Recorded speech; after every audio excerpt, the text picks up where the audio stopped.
The security monitors showed $847 million disappearing into digital darkness, and the only person who knew how to stop it had just been escorted out of the building in disgrace.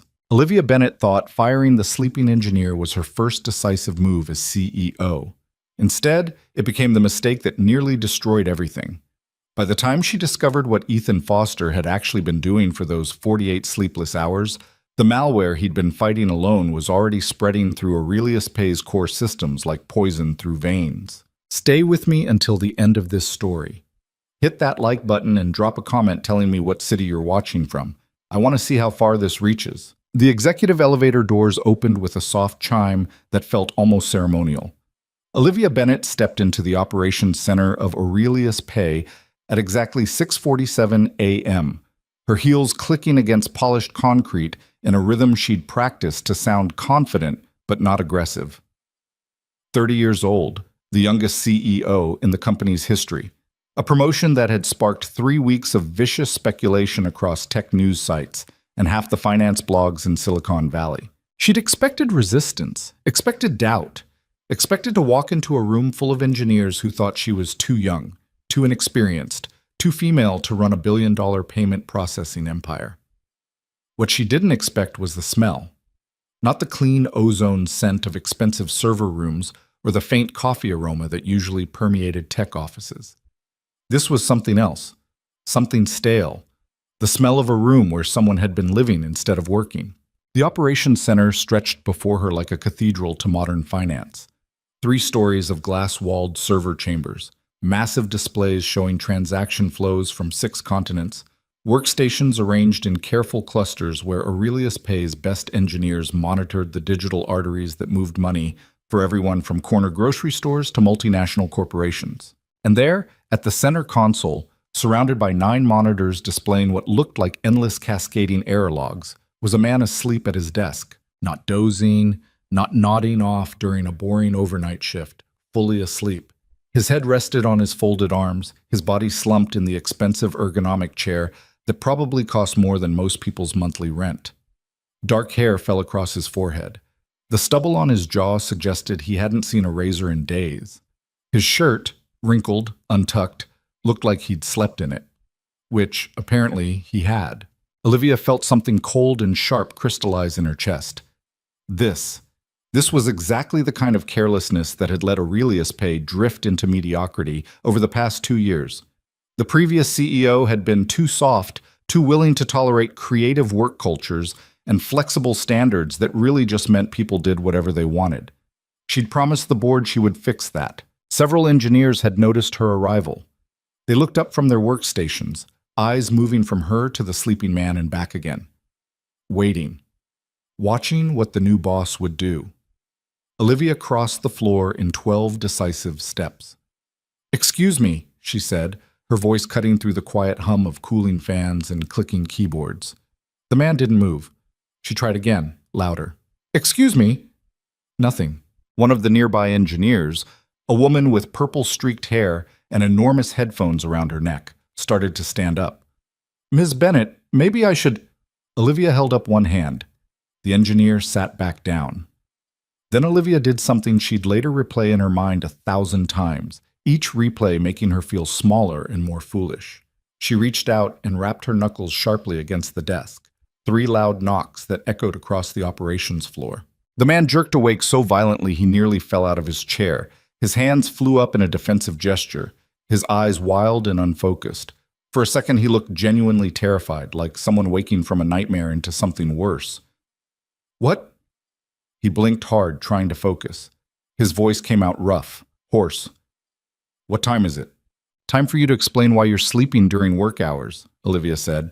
Her tone was precise, controlled, the voice she'd cultivated through years of fighting her way up through venture capital firms where showing weakness meant getting eaten alive. The man stared at her. Slowly, recognition dawned across his features. You're the new CEO." "I am. And you are?" "Ethan Foster, Senior Systems Engineer." He was trying to sit up straighter, trying to look professional, but his movements were clumsy, uncoordinated. The man was clearly exhausted beyond normal human limits. "Miss Bennett, I need to brief you on what you need to do is explain why I found you asleep at your workstation on my first day. Ethan looked at her for a long moment. Something flickered in his eyes, frustration maybe, or resignation. Behind him, the monitors continued their cascade of warnings. Red text, amber alerts, system diagnostics that looked wrong even to Olivia's non-technical eyes.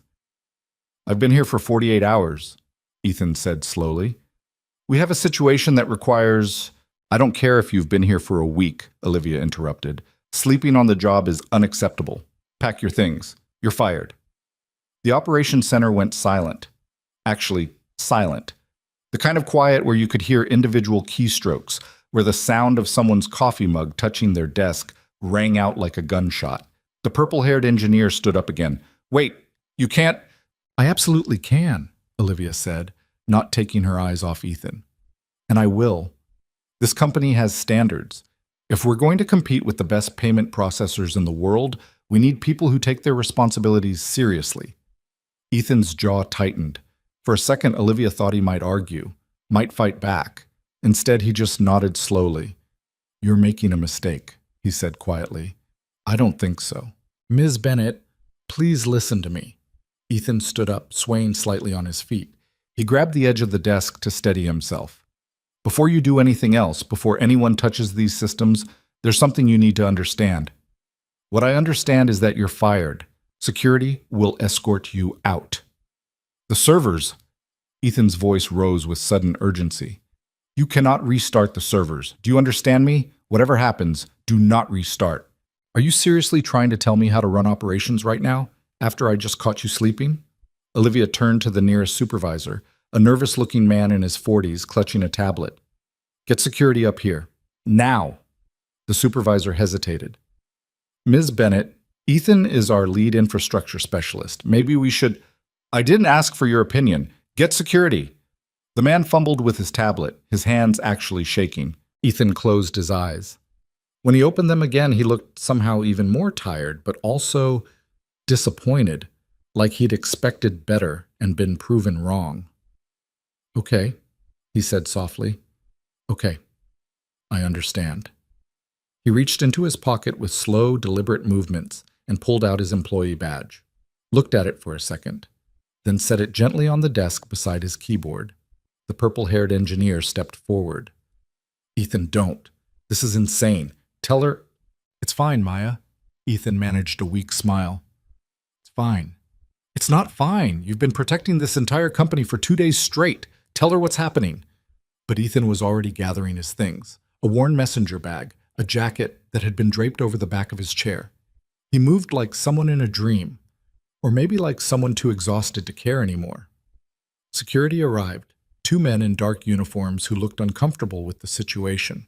Olivia gestured toward Ethan. Escort him out of the building. Make sure he returns any company property. As the security guards moved to flank him, Ethan turned back to face the operations center. The engineers who'd been watching in stunned silence. The monitors still cascading their warnings. Listen to me, he said, his voice carrying across the floor with sudden clarity. All of you. Do not restart the core system. I don't care what the error logs say. I don't care what diagnostic procedures you think you should run. Do not restart. Maya looked like she was about to cry. We won't. I promise. Make sure, Ethan said. Then he let the security guards lead him toward the elevator. Olivia watched him go, feeling the weight of every eye in the operations center on her. Let them stare, let them question. This was leadership. This was what making hard decisions looked like. The elevator doors closed on Ethan Foster's exhausted face. Olivia turned to the remaining engineers. Someone give me a status report on current operations, and someone clean up that workstation. It's a disaster. Nobody moved for several seconds. Finally, Maya spoke up, her voice shaking with barely controlled anger. You just fired the only person in this building who understands what's happening to our infrastructure. Then I suggest the rest of you figure it out quickly, Olivia said. That's what you're paid for, isn't it? She walked away before anyone could respond, her heels clicking back toward the executive elevator. Behind her, she heard furious, whispered conversations starting up, heard Maya's voice rising in anger before someone hushed her. Good. Let them be angry. They'd respect her for it eventually. They'd understand that she wasn't here to make friends or maintain the comfortable mediocrity that had been strangling Aurelius Pay's growth. She was here to build an empire. The elevator doors closed, and Olivia caught her reflection in the polished metal. She looked exactly how she wanted to look: sharp, professional, in control. She had no idea she'd just made the worst mistake of her life.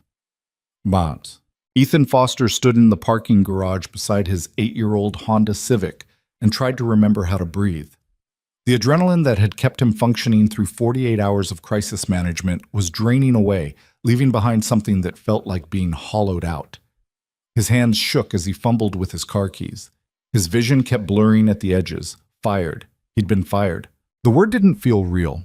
He'd worked at Aurelius Pay for 6 years. 6 years of climbing from junior engineer to senior systems specialist. 6 years of learning every quirk and vulnerability in their aging infrastructure. 6 years of being the person they called when everything else failed.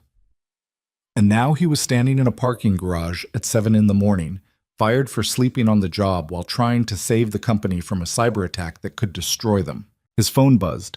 A text from Maya. "I'm so sorry. This is insane. I'll try to talk to her." Ethan texted back with trembling fingers. "Don't. You'll just get yourself fired too. Remember what I said about the servers?" 3 dots appeared, disappeared, appeared again. Then, "I'll remember. Get some sleep. Please. Sleep." Right. That's what he needed. Except now, instead of sleeping after successfully stopping a crisis, he was sleeping after getting humiliated and fired. Somehow that made the exhaustion feel different, heavier, like it might crush him if he stopped moving. The drive home happened in a fog. Ethan barely remembered navigating the morning traffic, barely registered the familiar turns into his neighborhood. The apartment complex looked exactly like it had when he'd left it 2 days ago, before everything went to hell. He parked in his assigned spot and sat in the car for a long moment, staring at nothing. Then his phone rang. The school. Chloe's school. Panic spiked through his exhaustion. He answered on the second ring. "Hello? Mr. Foster? This is Jennifer from Lakewood Elementary. I'm calling about Chloe." His heart stopped. "Is she okay? What happened?" "Oh, she's fine. Sorry, I should have led with that. I'm calling because you were supposed to pick her up an hour ago for her dentist appointment. The one you scheduled for this morning?" The dentist. The appointment he'd completely forgotten existed because he'd been fighting malware instead of sleeping, instead of remembering basic parental responsibilities. "I'm so sorry," Ethan said, and his voice cracked embarrassingly. "I'm on my way right now. 10 minutes. I'll be there in 10 minutes. "It's okay, Mr. Foster. These things happen. Chloe's in the office with Mrs. Patterson. She's been reading quietly. No trouble at all." Of course she had, because Chloe was always good, always patient, always understanding when her father screwed up, which he did. Constantly.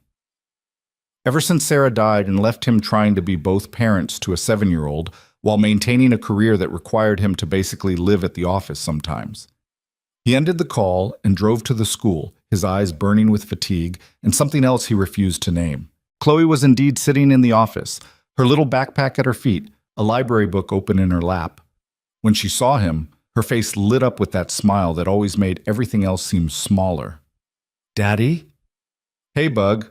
He crouched down to hug her, and she wrapped her thin arms around his neck. She smelled like the strawberry shampoo he never remembered to buy until they ran out. "I'm sorry I'm late." "It's okay.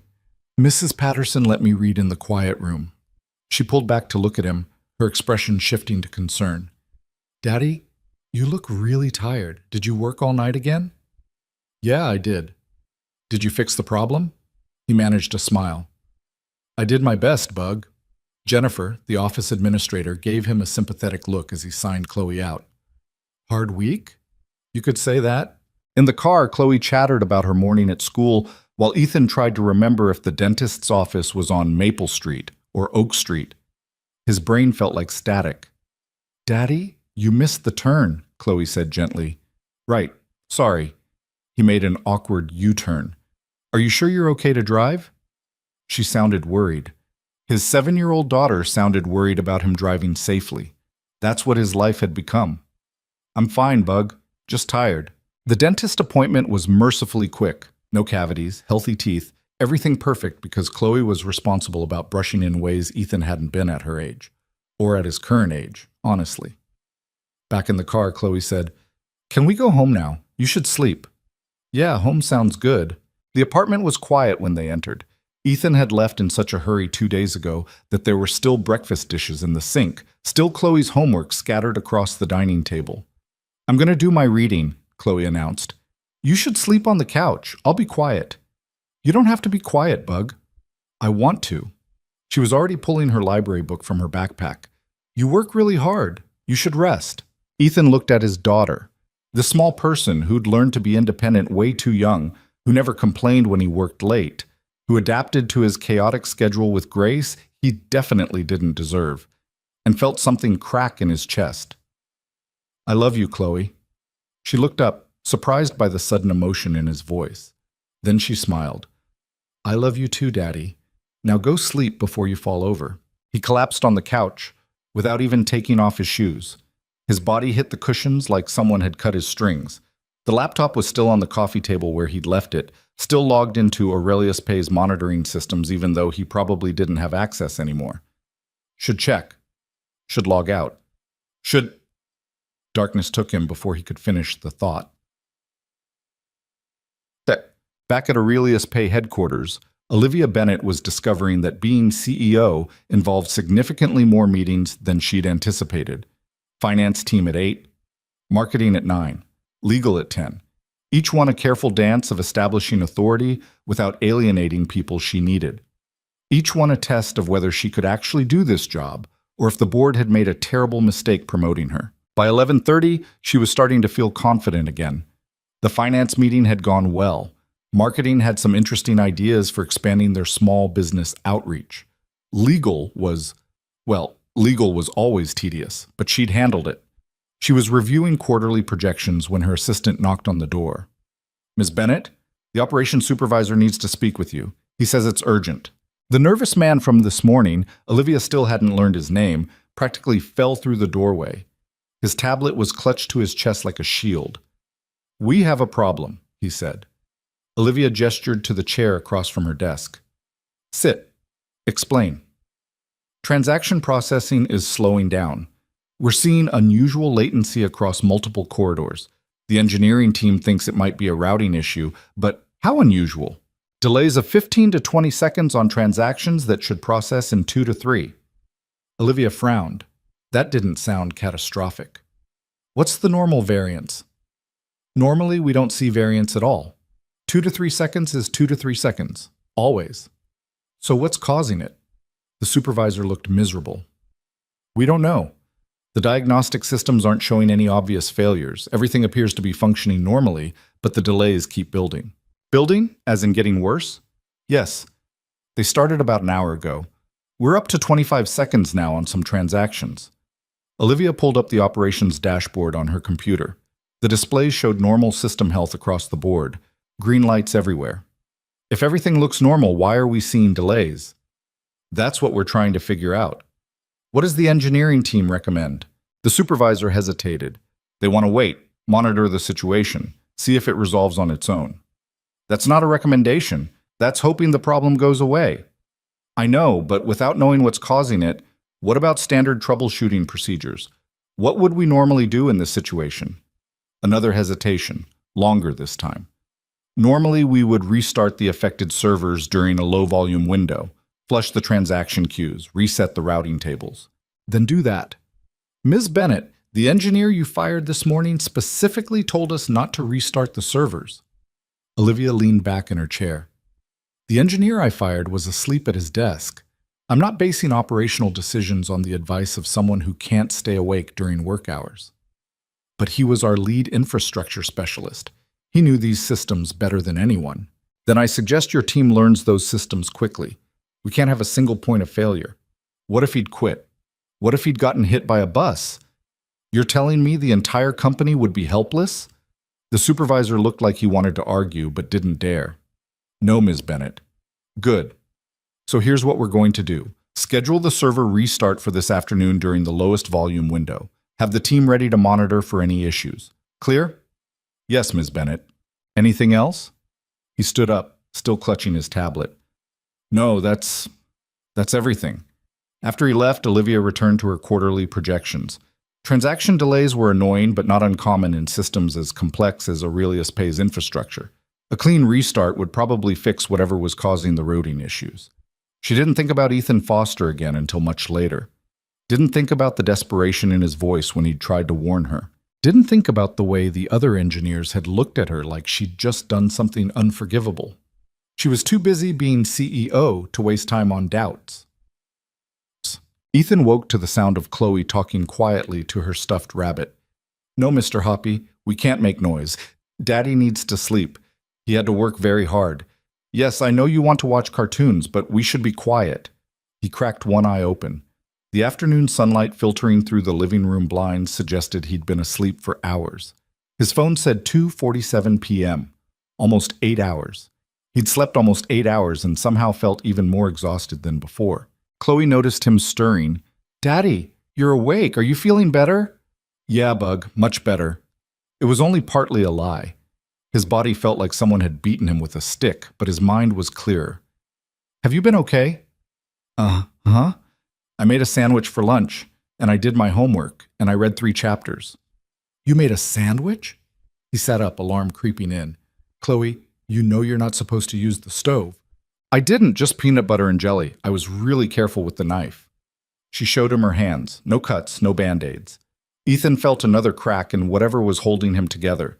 His 7-year-old daughter had made her own lunch because her father was too fired and too exhausted to do it for her.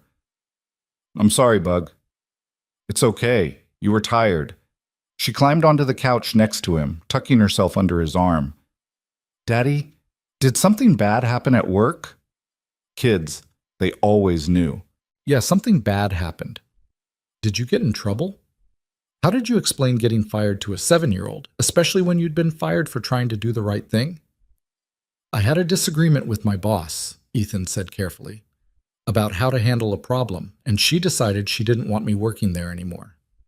Chloe processed this with the serious expression she got when thinking hard about something. "So you don't have a job now?" "Not right now, but I'll find another one. Don't worry." "I'm not worried." She said it with such complete confidence that Ethan almost believed her. "You're really smart. Anyone would want you to work for them." He kissed the top of her head. "Thanks, Bug." They sat together in the quiet apartment, the afternoon sun making patterns on the carpet. Ethan's laptop was still on the coffee table, still logged into the monitoring systems. He should log out, should accept that he wasn't part of Aurelius Pay anymore.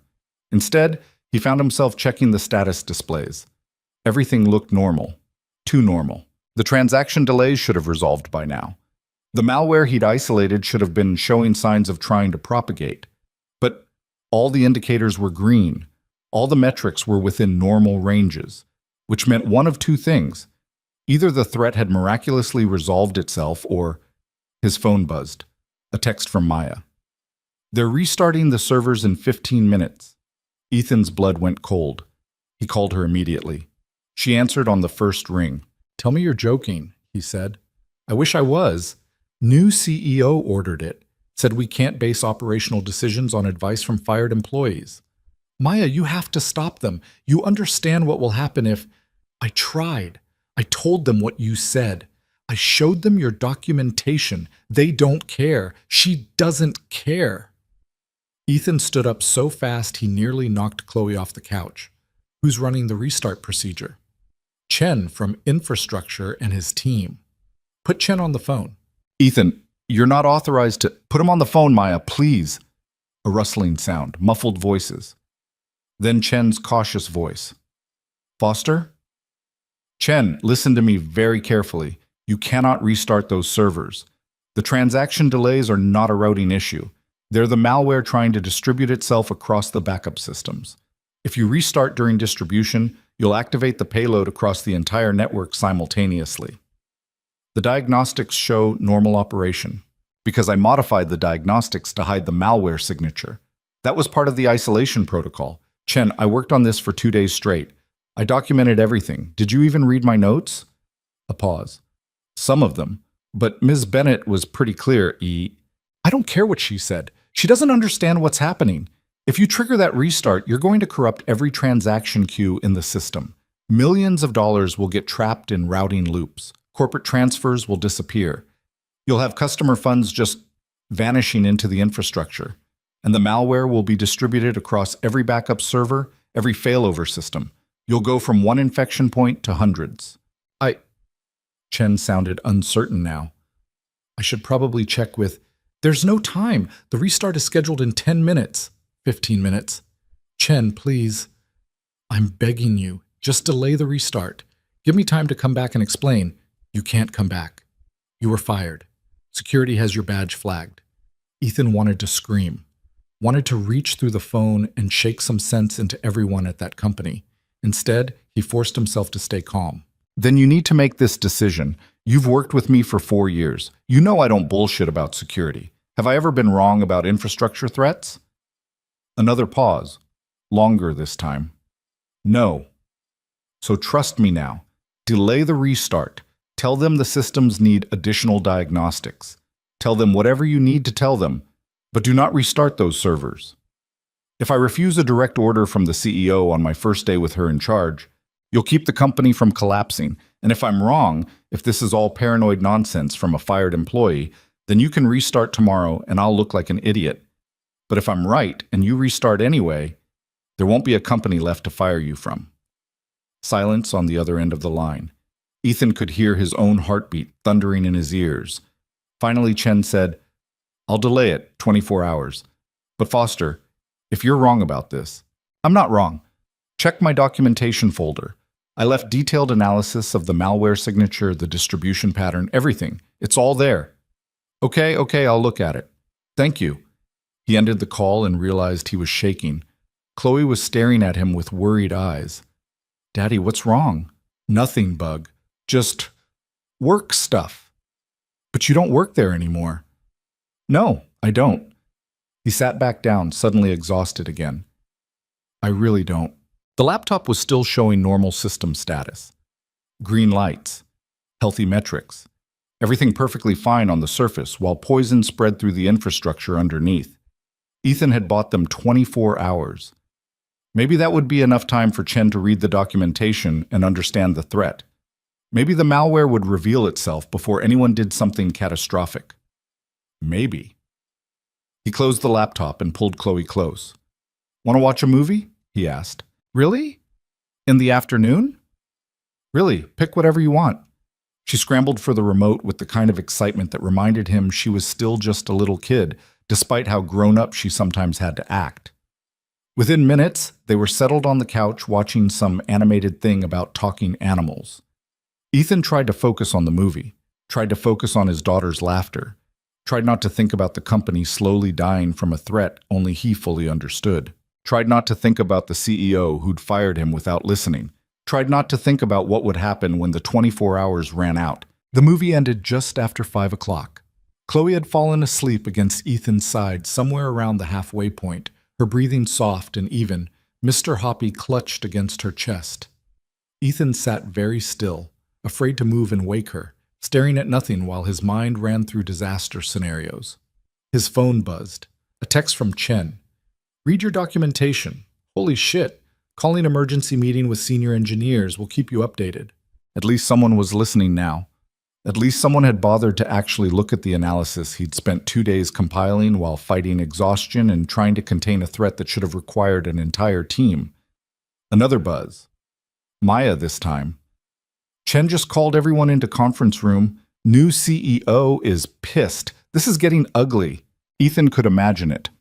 Olivia Bennett, barely 8 hours into her reign, being told that her first major operational decision might destroy the company. He almost felt sorry for her. Almost. His phone rang. Unknown number. He answered quietly, trying not to wake Chloe. Hello? Mr. Foster, this is James Chen. I'm here with the senior engineering team and we need your help. I'm on speakerphone, aren't I? Yes. Look, I read your documentation, we all did, and if you're right about this malware architecture, I am right. Then we have a serious problem. The transaction delays have increased to 42 seconds average. Some queues are hitting over a minute, and we're starting to see data inconsistencies in the routing tables. Ethan closed his eyes. It's spreading faster than I thought.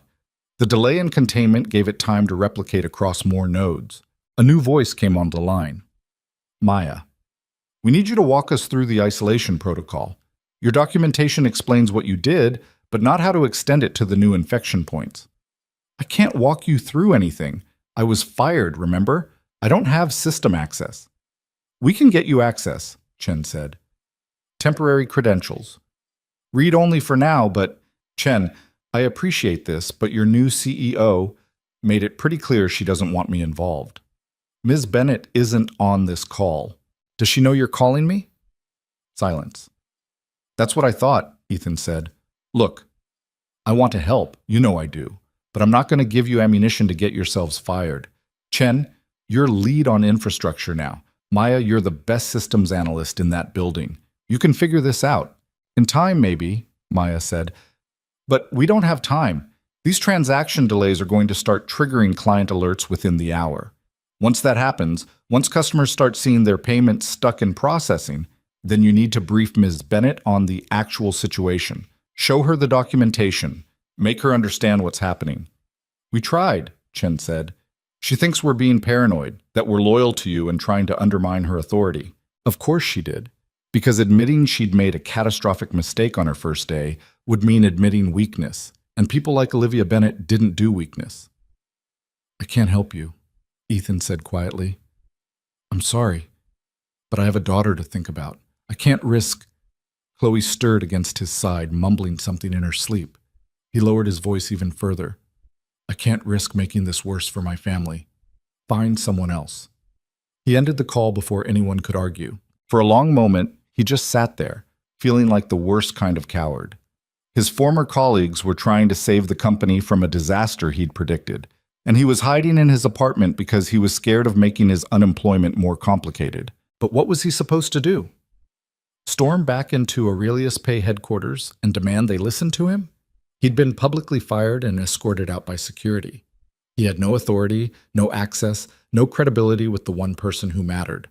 His phone buzzed again. Another unknown number. He ignored it. Then another. And another. Finally, he answered. What? Mr. Foster, this is David Kim from Aurelius Pay's board of directors. Ethan sat up straighter, careful not to disturb Chloe. I don't understand. Why are you calling me? Because my phone has been ringing nonstop for the past 20 minutes, with engineers telling me our new CEO fired the one person who can prevent a catastrophic system failure. Is that accurate? I don't know if I'm the only person who can prevent it, but I was working on containing a cyberattack when she fired me this morning, yes. And did you attempt to inform her of the situation?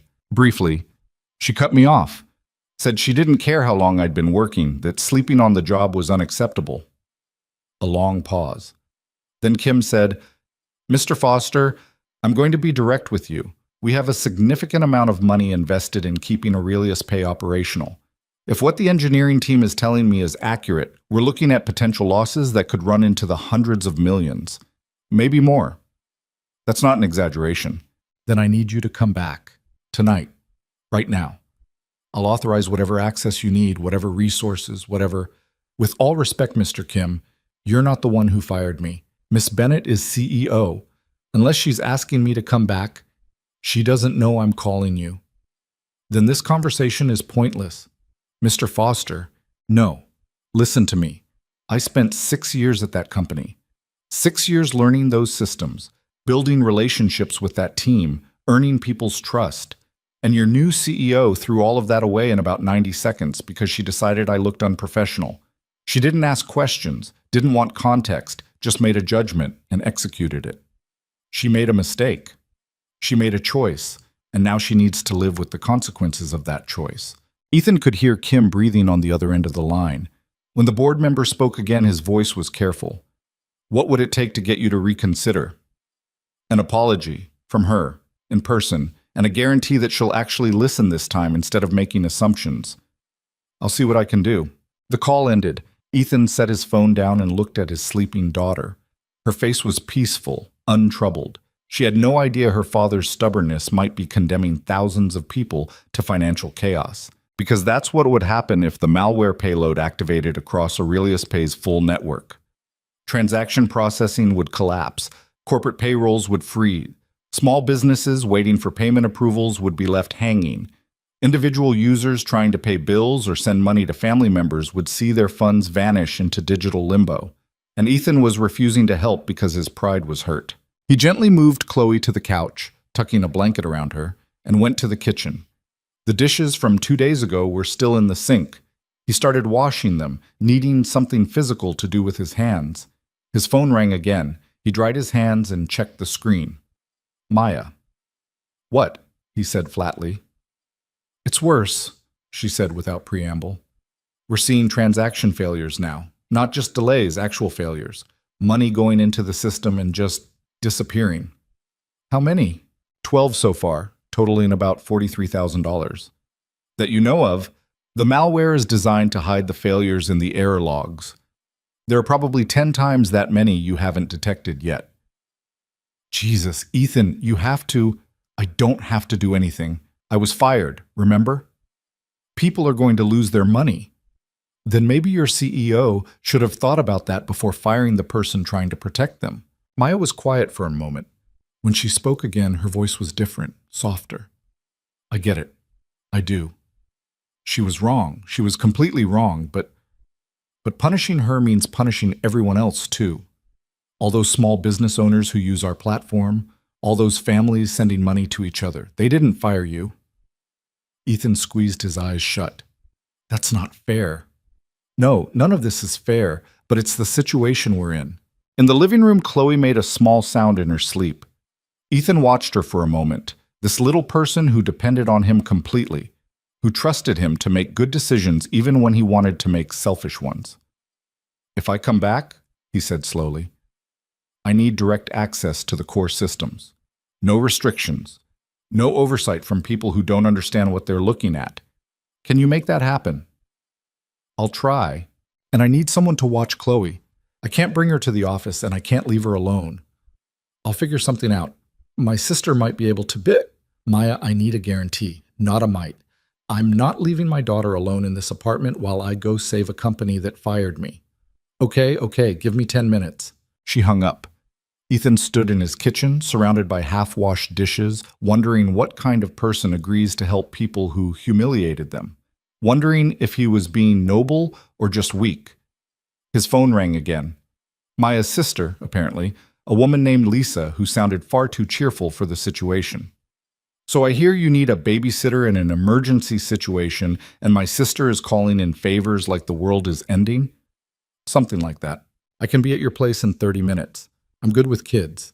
I have 3 of my own, currently being watched by their father, so I can rescue you."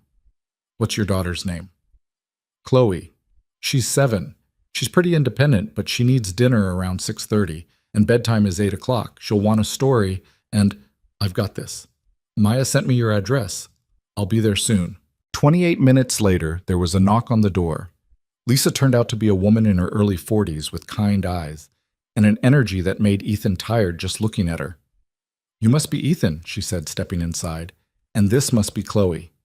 Chloe had woken up when the doorbell rang. She stood near the couch, looking uncertain, Mr. Hoppy clutched in both hands. "Hi," she said quietly. "Hi yourself. I'm Lisa. I'm going to hang out with you for a while so your dad can go handle some work stuff. Is that okay?" Chloe looked at Ethan. He crouched down to her level. "I have to go back to the office for a few hours, Bug. Lisa's going to stay with you. She seems nice, right?" "I guess." Chloe's voice was small. "Are you in trouble again?" "No, the opposite, actually. They need my help with something."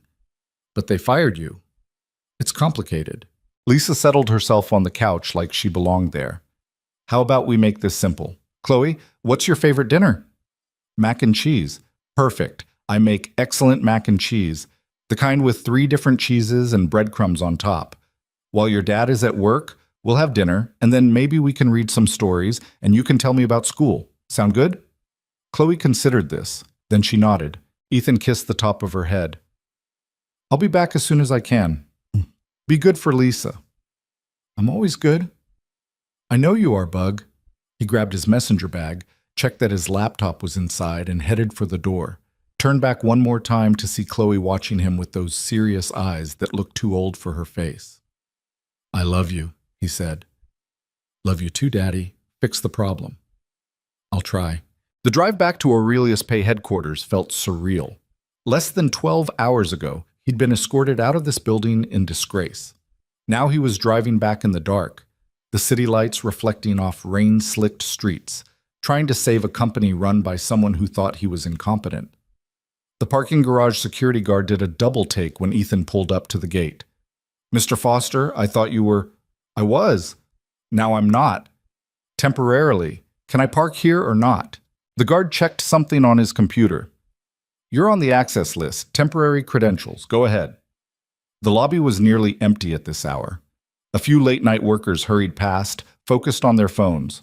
The security desk waved him through after checking his temporary badge. The elevator ride to the operations center felt longer than usual. Ethan watched the floor numbers climb and tried to prepare himself for whatever disaster awaited him. The doors opened to chaos. Not the organized, purposeful chaos of a well-run operations center. This was panic barely contained. Engineers clustered around monitors, voices raised in argument. Alarm indicators flashed across half the displays. And in the center of it all stood Olivia Bennett, her professional composure cracking at the edges. "I don't care what the diagnostic says," she was saying to Chen. "Find the source of the failures and fix it." "We're trying, but without understanding the attack vector." "Apuki." "Then figure out the attack vector." Maya spotted Ethan first. Relief flooded her face. Thank God.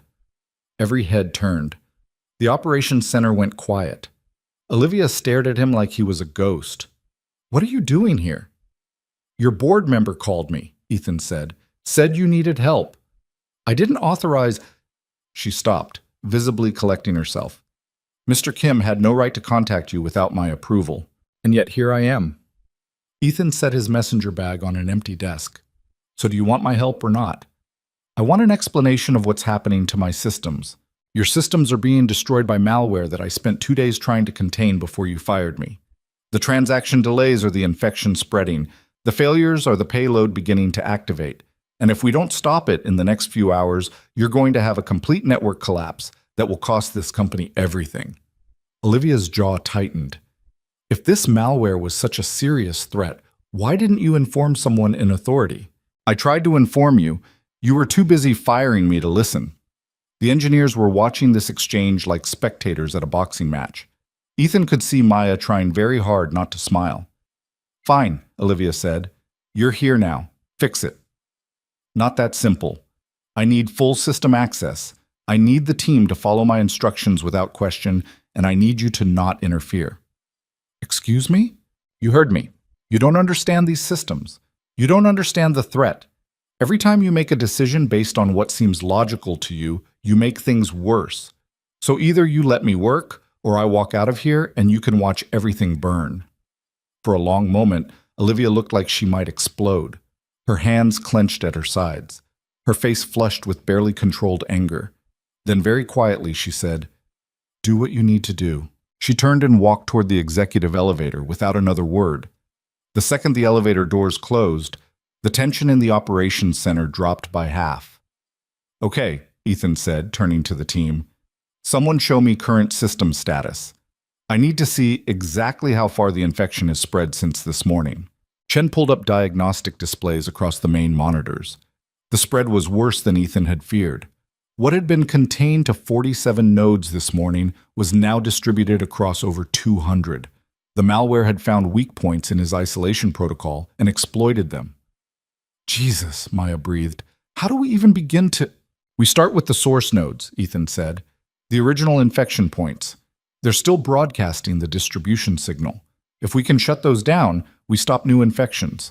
Then we work backwards, cleaning the existing compromised nodes one by one." "That could take days," Chen said. "Then we better work fast." For the next 3 hours, Ethan lived in the code. His fingers flew across keyboards, pulling up system logs, tracing infection pathways, building countermeasures on the fly. The team worked around him, following his instructions with the kind of trust that came from seeing someone who genuinely knew what they were doing. Maya brought him coffee at some point. He drank it without tasting it. Chen asked questions about specific routing protocols. Ethan answered while simultaneously debugging a corrupted transaction queue.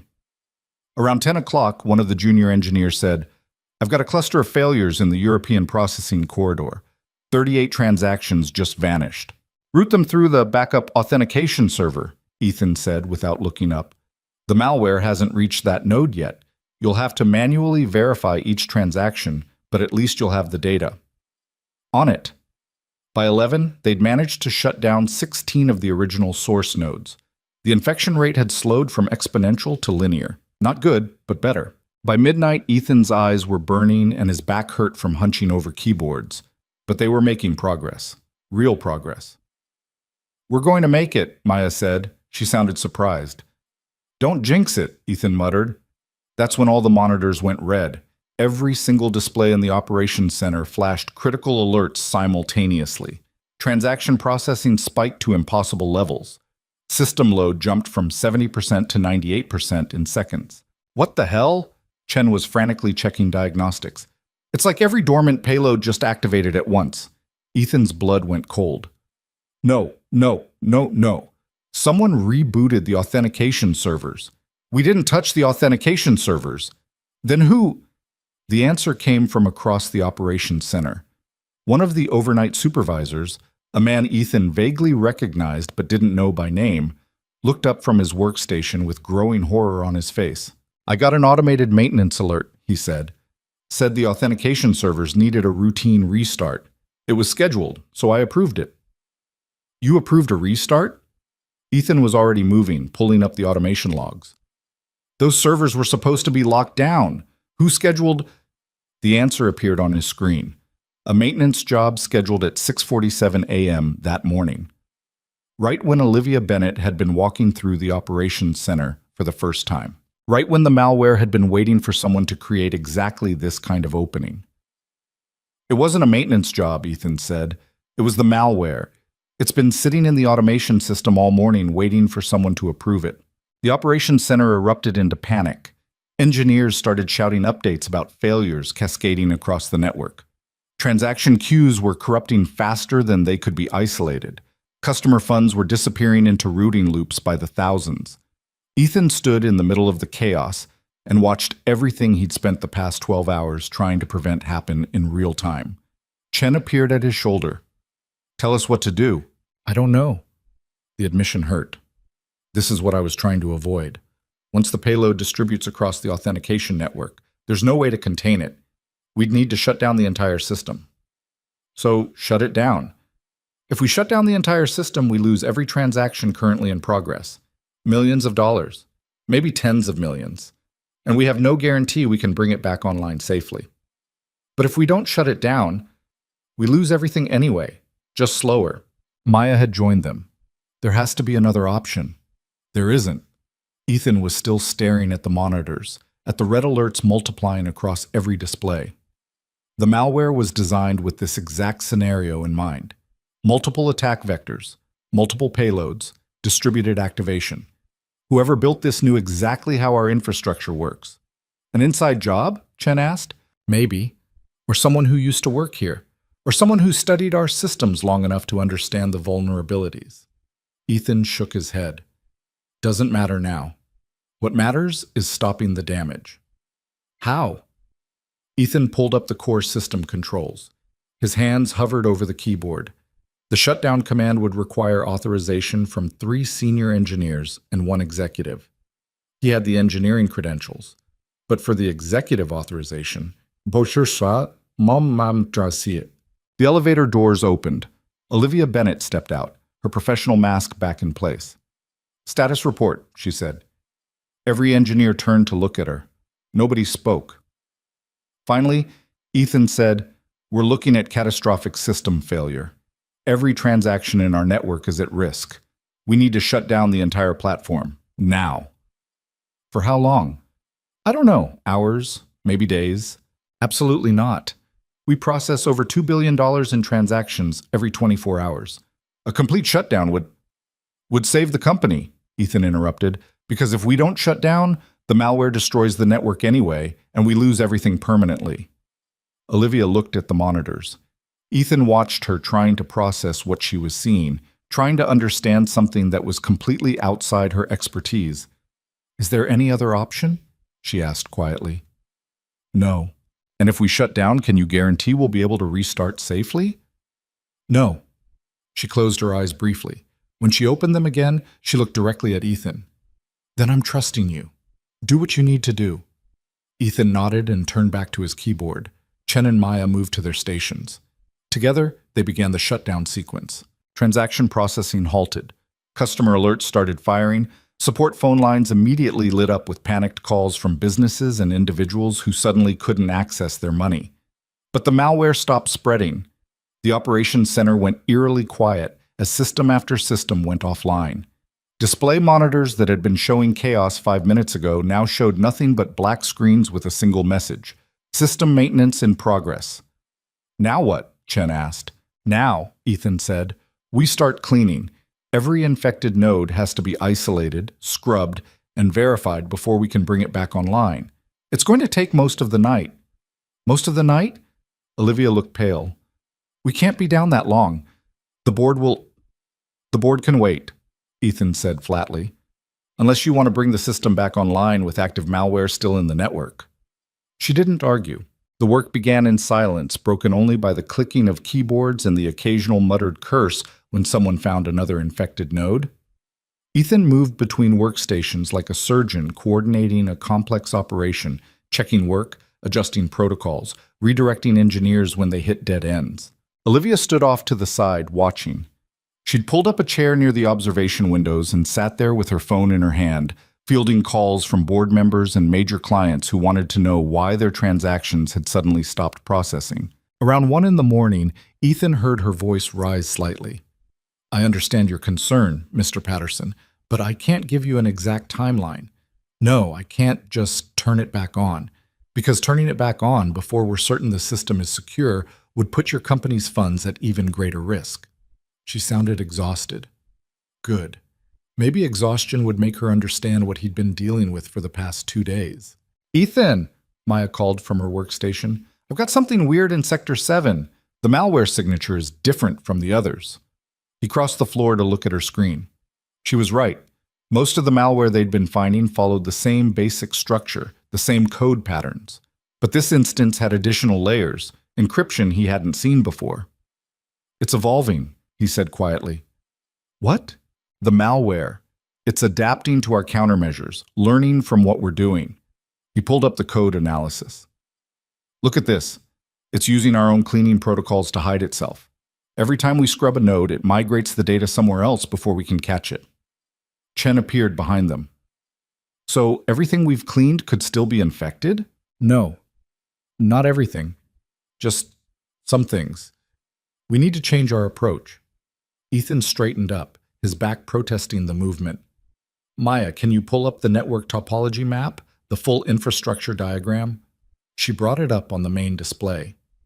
The entire Aurelius Pay network spread across the screen like a massive spider web, hundreds of nodes interconnected by thousands of pathways. Show me everywhere we've cleaned in the past 3 hours, Ethan said. Green indicators appeared across the map. They'd made decent progress. Maybe 40% of the network was verified clean. Now show me current infection points. Red indicators bloomed across the screen, far more than there should have been. The malware had reinfected nodes they'd already cleaned, finding pathways they hadn't thought to block. We're losing ground, Chen said flatly. No, we're learning. Ethan studied the pattern of reinfection. There was a logic to it, a structure. The malware wasn't random. It was following specific pathways, prioritizing certain nodes over others. It's trying to reach the backup systems. If it gets into our offline storage, into the disaster recovery infrastructure, we'll never get it out, Maya finished. Even if we clean the entire active network, it'll just reinfect from the backups the moment we restore. Exactly. Ethan pointed at a cluster of nodes on the edge of the map. These are the gateway points between active processing and backup storage. We need to isolate them, physically disconnect them if we have to. That's going to require authorization, Chen said. Those are critical infrastructure components. If we disconnect them and something goes wrong, something has already gone wrong, Ethan said. We're just trying to prevent it from getting catastrophically worse. He turned to find Olivia standing behind him. She'd left her chair by the windows and approached without him noticing. You need authorization to disconnect backup systems? She asked. Yes. Then you have it. Do what you need to do. Chen looked uncomfortable. Ms. Bennett, if we physically disconnect the backup infrastructure and there's a failure in the active systems, we won't be able to restore from backups. We could lose everything. And if we don't disconnect them, the malware gets into the backups and we lose everything anyway, Ethan said. Just slower and with less control over how it happens. Olivia was quiet for a moment. Ethan could see her running calculations in her head, trying to figure out which disaster scenario was less disastrous. Finally, she nodded. Do it. The physical disconnection required an engineer to go down to the server rooms and manually pull cables. A young guy named Rodriguez volunteered, probably because he was tired of staring at code and wanted to do something that felt concrete. Just the backup gateway nodes, Ethan told him. Don't touch anything else. And Rodriguez? Be careful down there. Some of those server rooms haven't been properly maintained in years. Watch for loose floor panels. Rodriguez headed for the stairs. The elevators were technically faster, but nobody wanted to trust building systems right now. Everything electronic felt suspect. While they waited for Rodriguez to reach the server floor, Ethan pulled up the malware code again.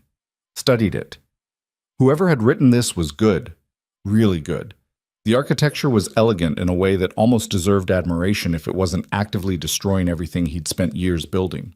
You recognize the coding style? Maya asked. She'd come to stand beside him, coffee cup in hand. Maybe. There's something familiar about it. The way it handles data encryption, the recursion patterns. Ethan shook his head. Could just be my imagination. Or it could be someone who learned from the same people we did. Someone who worked here. That's a cheerful thought. Maya smiled grimly, just trying to add to the general atmosphere of paranoia and despair. Rodriguez's voice came through the radio. I'm at the server room. These cables are seriously old. Some of them look like they haven't been touched since the building was built. Just disconnect the ones I marked, Ethan said. Gateway nodes only. Yeah, about that. Some of these labels don't match your map. Like, at all. Of course they didn't. Because nothing about this situation could be straightforward. Describe what you're seeing, Ethan said. Okay, so I've got rows of servers, right? But the labeling system seems to use some kind of old convention that doesn't match the digital inventory. I've got things labeled like core processing alpha, but nothing called gateway node 7, which is what your map says should be here. Ethan pulled up the historical infrastructure documentation, scrolled back through years of updates and modifications. Okay. Core processing alpha is the old name for what's now gateway node 7. The labeling was changed in 2019, but nobody ever updated the physical labels. That seems like a pretty significant oversight. Welcome to legacy infrastructure management. Just disconnect core processing alpha through delta. Those should correspond to gateway nodes 7 through 10. On it. The radio went quiet. Ethan watched the network topology map, waiting for the indicators to change when Rodriguez pulled the cables. Nothing happened. Rodriguez? Ethan keyed the radio. You disconnect them? No response. Rodriguez? Still nothing. Maya and Chen exchanged worried looks. Ethan was already moving toward the stairs. Stay here, he told the team. Keep working on the active nodes. I'll check on Rodriguez. I'm coming with you, Maya said. Someone needs to coordinate if Chen can coordinate. I'm coming with you. They took the stairs down 6 floors to the server level. The stairwell was cold, utilitarian, nothing like the polished aesthetic of the upper floors. Down here was where the real work happened, where the actual infrastructure lived behind locked doors and climate-controlled environments. The server room door was propped open with a fire extinguisher. Not standard procedure, but then nothing about tonight was standard. Rodriguez? Ethan called into the darkness beyond. The overhead lights were on, but they only illuminated about half the space. The rest was shadowed by rows of server racks creating maze-like corridors. Back here, Rodriguez's voice came from somewhere in the darkness.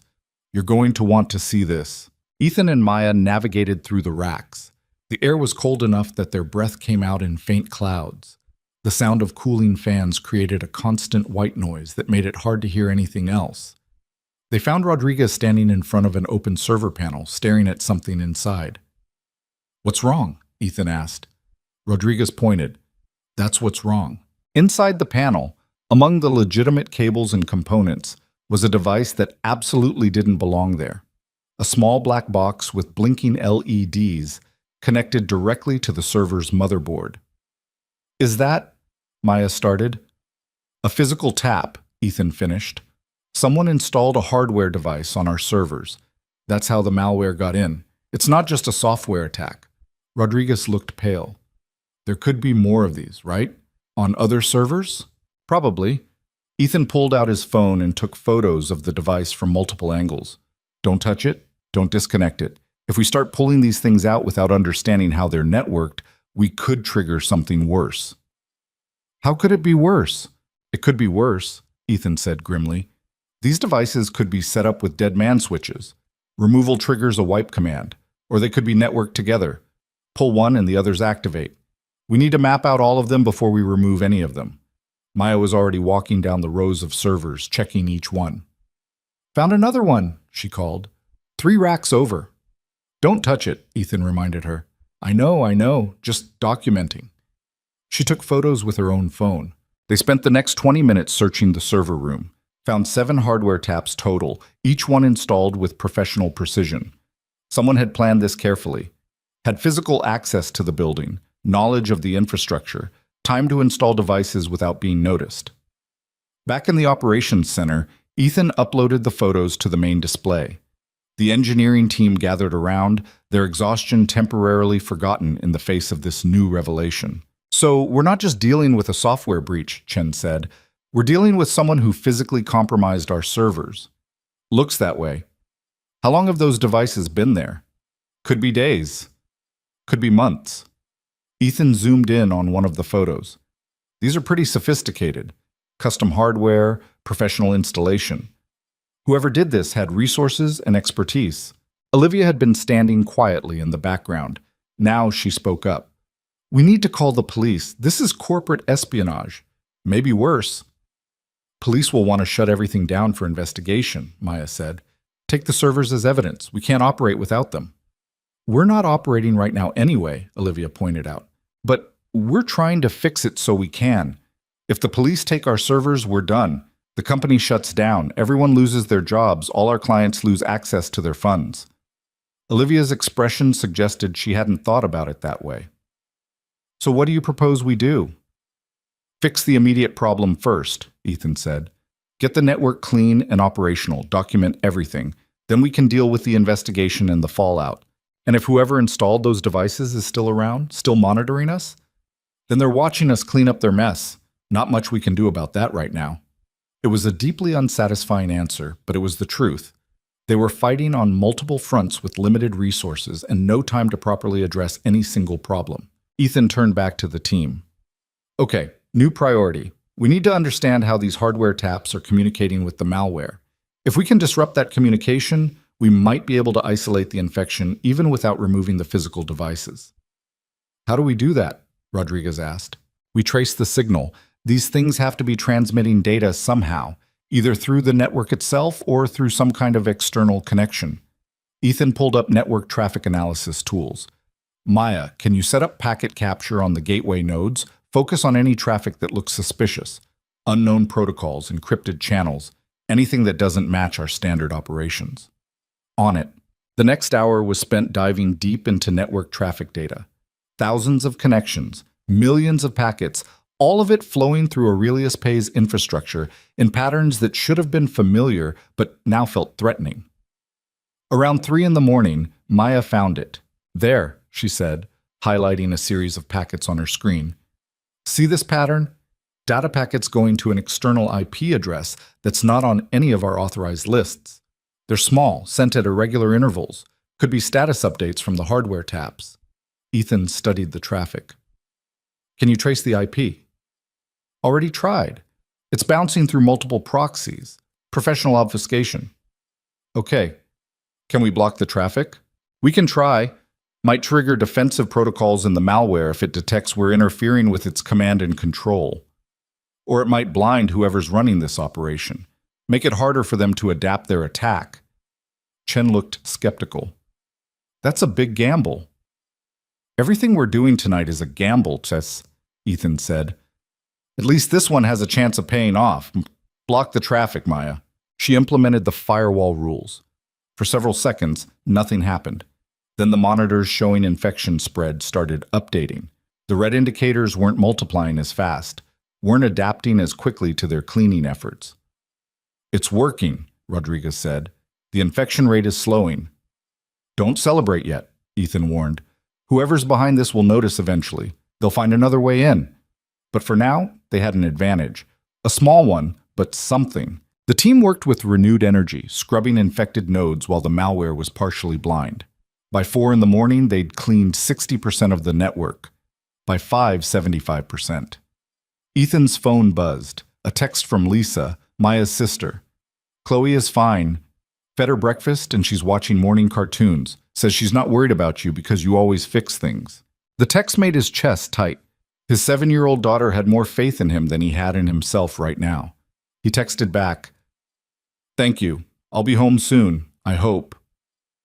Another hour of work. More infected nodes cleaned.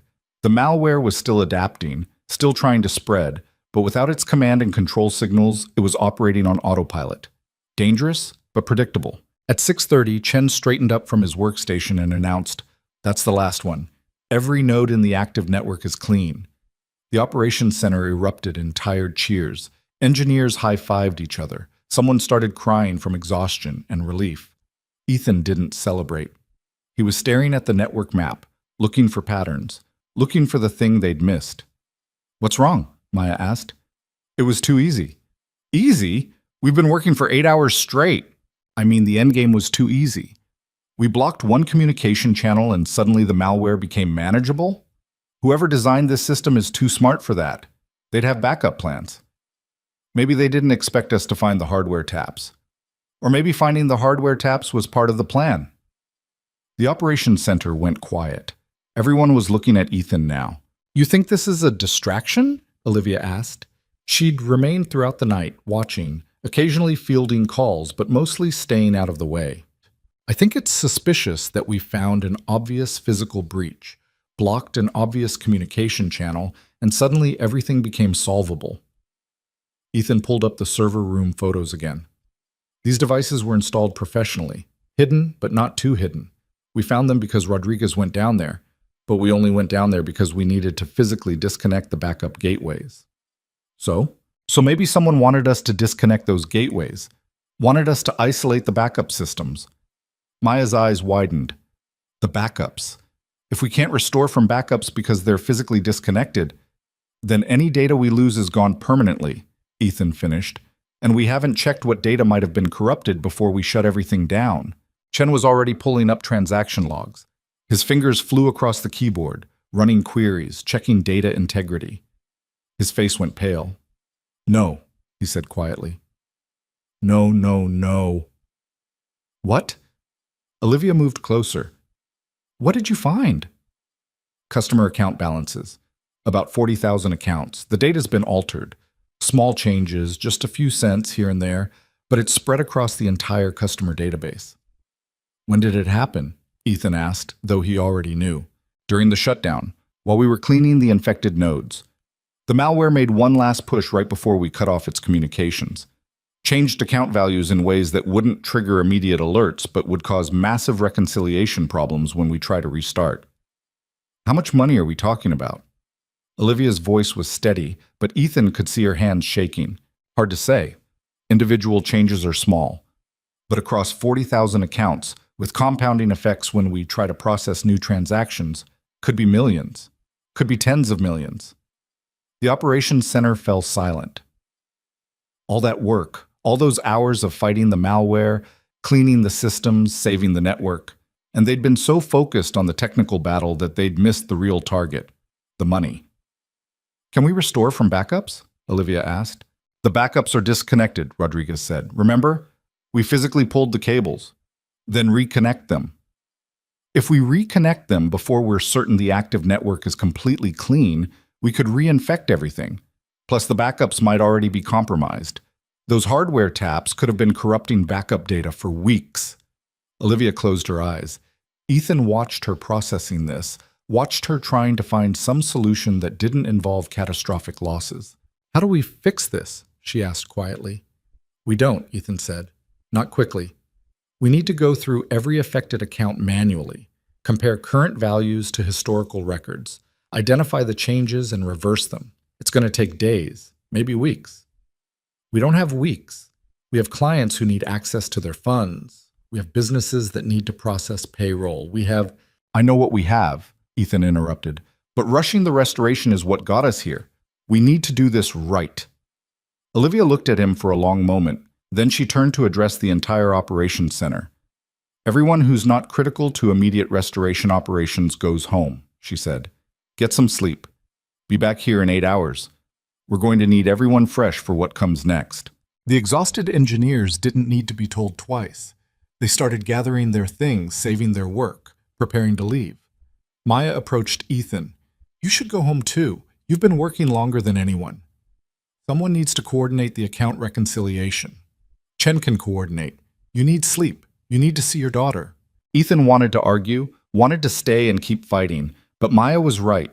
He'd been running on adrenaline and coffee for so long he could barely think straight anymore. "Okay," he said. 8 hours, then I'm back."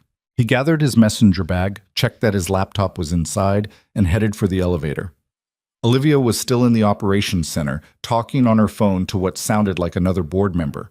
She looked small suddenly. Young. Like someone who'd bitten off more than she could chew and was just now realizing how badly she was choking. Ethan almost felt sorry for her. Almost. The morning sun was brutal after spending all night under fluorescent lights. Ethan squinted against it as he walked to his car, every muscle in his body screaming for rest. The drive home passed in a blur. He barely remembered parking, barely remembered climbing the stairs to his apartment. Lisa opened the door before he could get his keys out. "You look like death," she said cheerfully. "Feel like it too. Chloe's in her room. She wanted to wait up for you, but I convinced her to rest. Told her you'd wake her up when you got home. Thank you for everything. I don't know how to—" "Maya's my sister. You're helping save her job. That's payment enough." Lisa grabbed her purse from the couch. "There's coffee in the pot and leftover pancakes in the fridge. Get some actual food in you before you collapse." She left before Ethan could properly thank her. He stood in his apartment, surrounded by the debris of last night's emergency departure, and felt the exhaustion finally catch up to him. But first, Chloe. He knocked softly on her bedroom door. "Bug, you awake?" The door opened immediately. Chloe was still in her pajamas, her hair messy from sleep. Mr. Hoppy clutched under one arm. "Daddy!" She hugged him fiercely. "Did you fix the problem?" "Most of it. There's still more work to do, but the worst part is over." "Are you still fired?" "I don't know, Bug. It's complicated." She pulled back to look at him with those serious eyes. Adults always say that when they don't want to explain things. Ethan couldn't help but laugh. "You're right. Okay, here's the truth. I went back to help them with an emergency, but I don't know if that means I have my job back permanently or if I was just there for one night. We'll figure it out." "Do you want your job back?" Did he? A day ago, the answer would have been an automatic yes. But now, after everything that had happened, after being humiliated and then reluctantly welcomed back only when disaster struck, he wasn't sure. "I don't know that either," he admitted. Chloe considered this. Then she said, "Lisa made really good pancakes. You should eat some and then sleep. Things always make more sense after sleeping." "When did you get so wise?" "I've always been wise. You just don't notice because you're tired all the time." She wasn't wrong. They ate leftover pancakes together in the kitchen while Chloe told him about her evening with Lisa. Apparently they'd watched 3 movies, made cookies, and Lisa had taught her a card game that Chloe insisted made no sense but was fun anyway. "She said I could call her if I ever need help again," Chloe said. "Is that okay?" "That's more than okay, Bug." After breakfast, Ethan managed to shower and change into clean clothes before his body completely gave out. He collapsed on his bed and was asleep in seconds, his last thought being that he needed to set an alarm for 8 hours from now. He woke to his phone ringing. The clock said he'd been asleep for 4 hours. The caller ID said Olivia Bennett. Ethan stared at the phone vibrating in his hand, Olivia Bennett's name glowing on the screen. Every instinct told him to let it go to voicemail.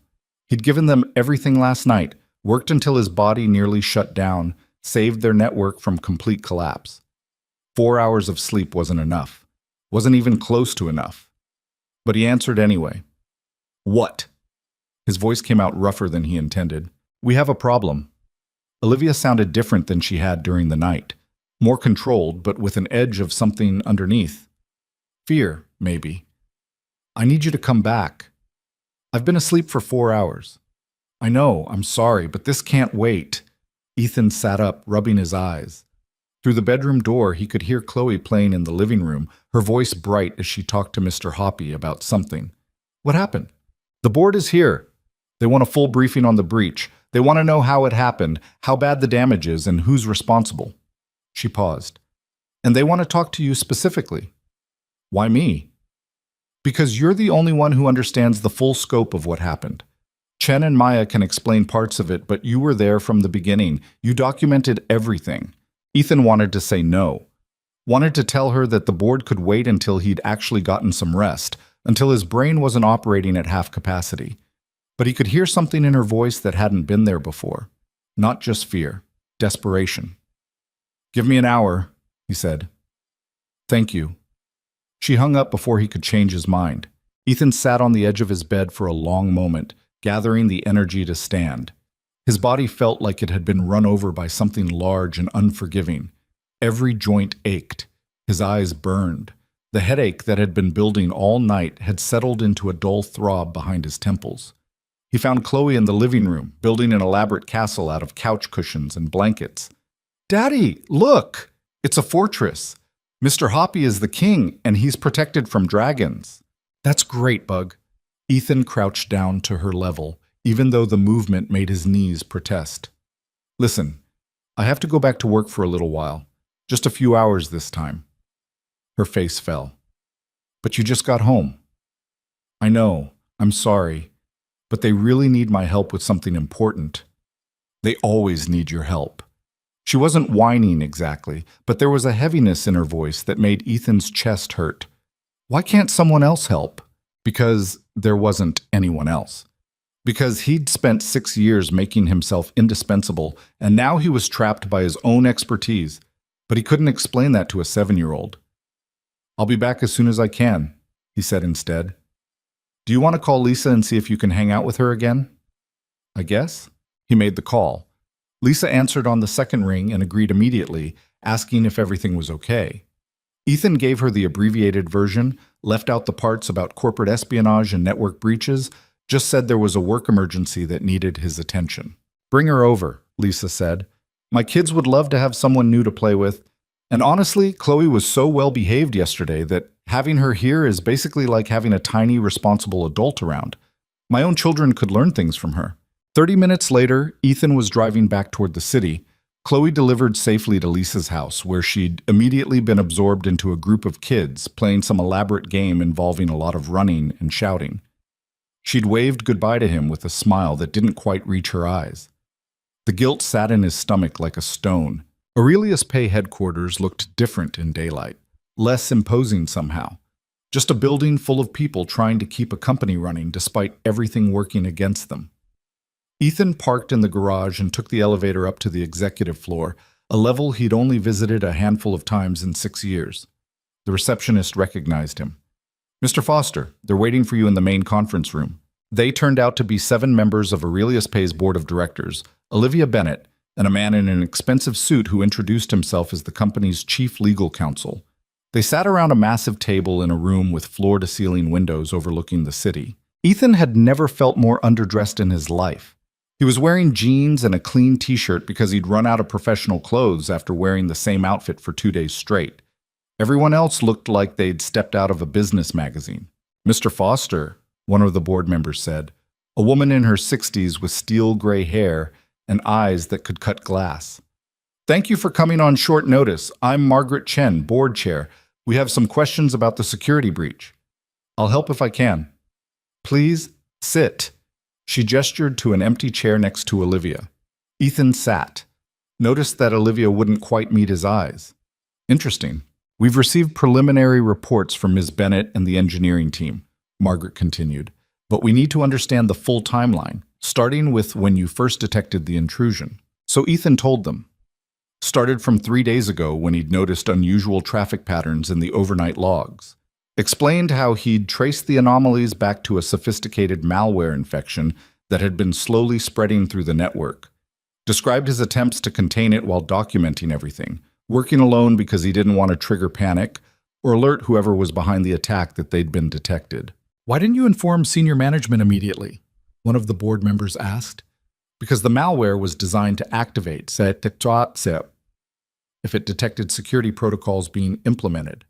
I needed to understand it completely before we took any action. If I'd gone to management and they'd started standard incident response procedures, we would have triggered a full payload deployment days ago."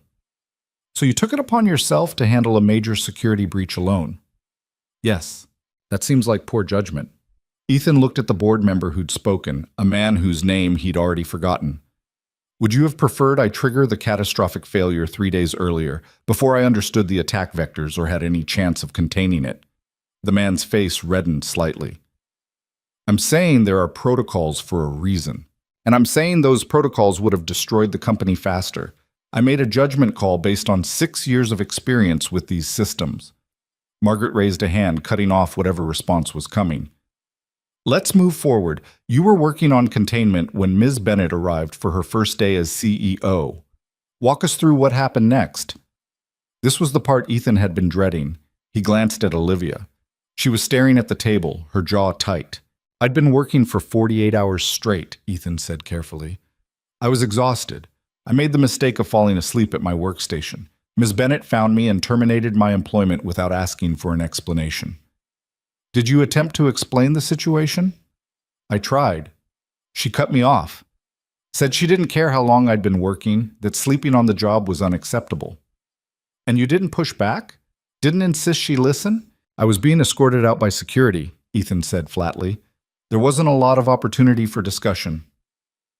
The room went quiet. Every board member was now looking at Olivia, who had gone very still. "Ms. Bennett," Margaret said, her tone carefully neutral, "is Mr. Foster's account accurate?" "Yes." Olivia's voice was quiet but steady. "I made a decision based on limited information. I didn't ask the right questions. I assumed I understood the situation when I clearly didn't." "That's a considerable understatement." "I know." Another board member spoke up, a younger man with sharp eyes and an expression that suggested he was enjoying this. "So to be clear, our new CEO's first major decision was to fire the one person actively preventing a catastrophic breach, thereby allowing said breach to worsen until we had no choice but to shut down the entire network?" "That's correct," Olivia said. "And did you apologize to Mr. Foster for this error in judgment?"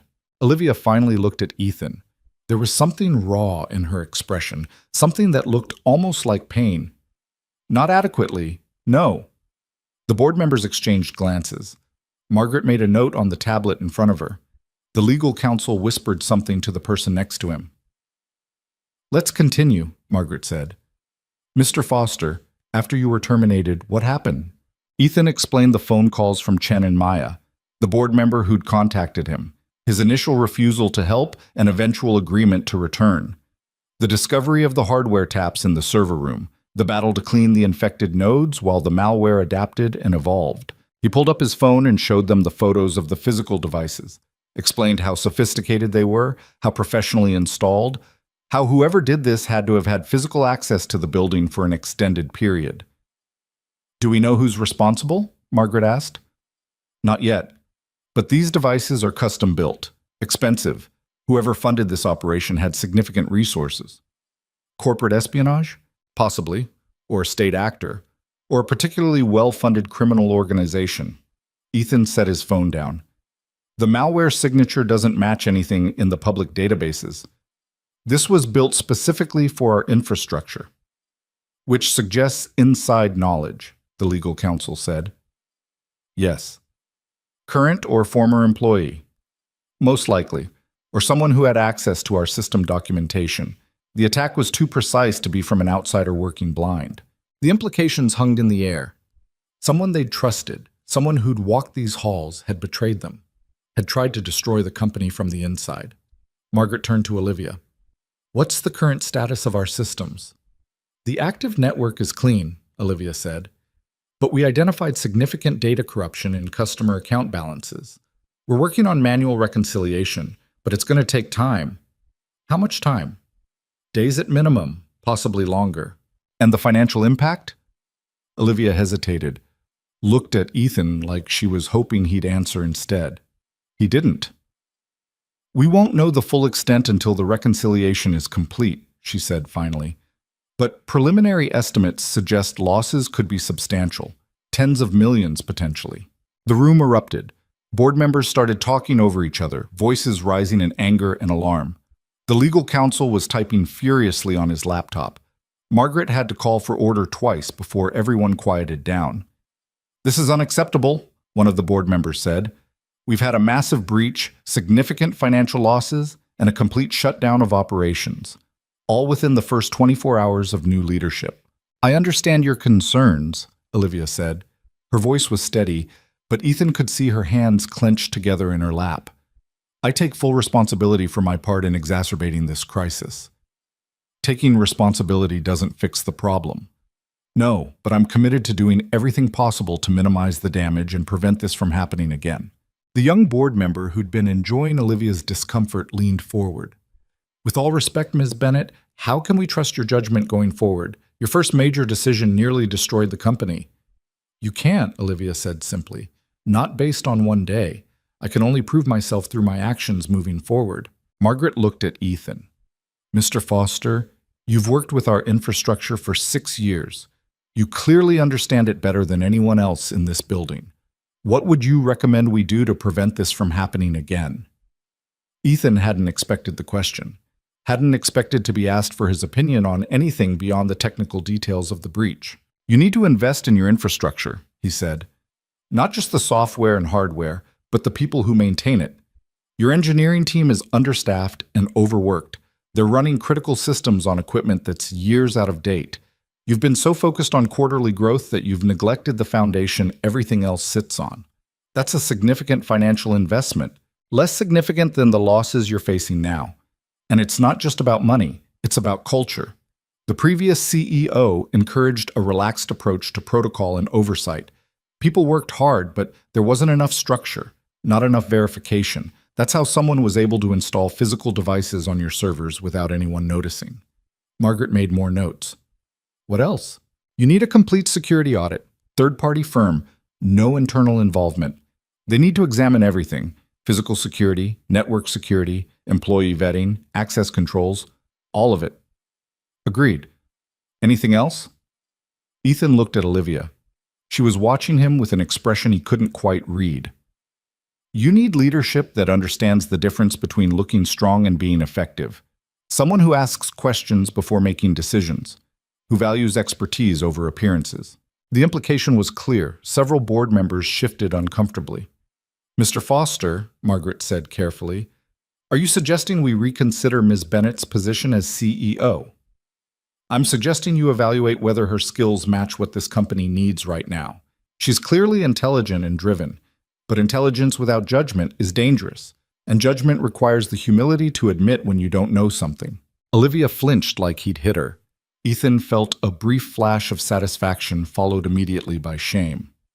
She'd made a terrible mistake, yes, but publicly undermining her in front of the board was petty. Beneath him. Before he could say anything else, Olivia spoke up. "Mr. Foster is right. I made a catastrophic error in judgment.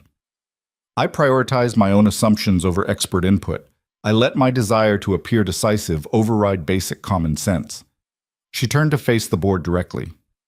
"I don't know if I'm the right person to lead this company. That's your decision to make. But I do know that if you give me another chance, I won't make the same mistake twice." The room went quiet. Everyone stared at Olivia like she'd just done something incomprehensible. Ethan realized why. Most executives would have made excuses, shifted blame, done anything except admit fault so directly. Margaret exchanged looks with the other board members. Some kind of silent communication passed between them. "We'll need to discuss this privately," Margaret said.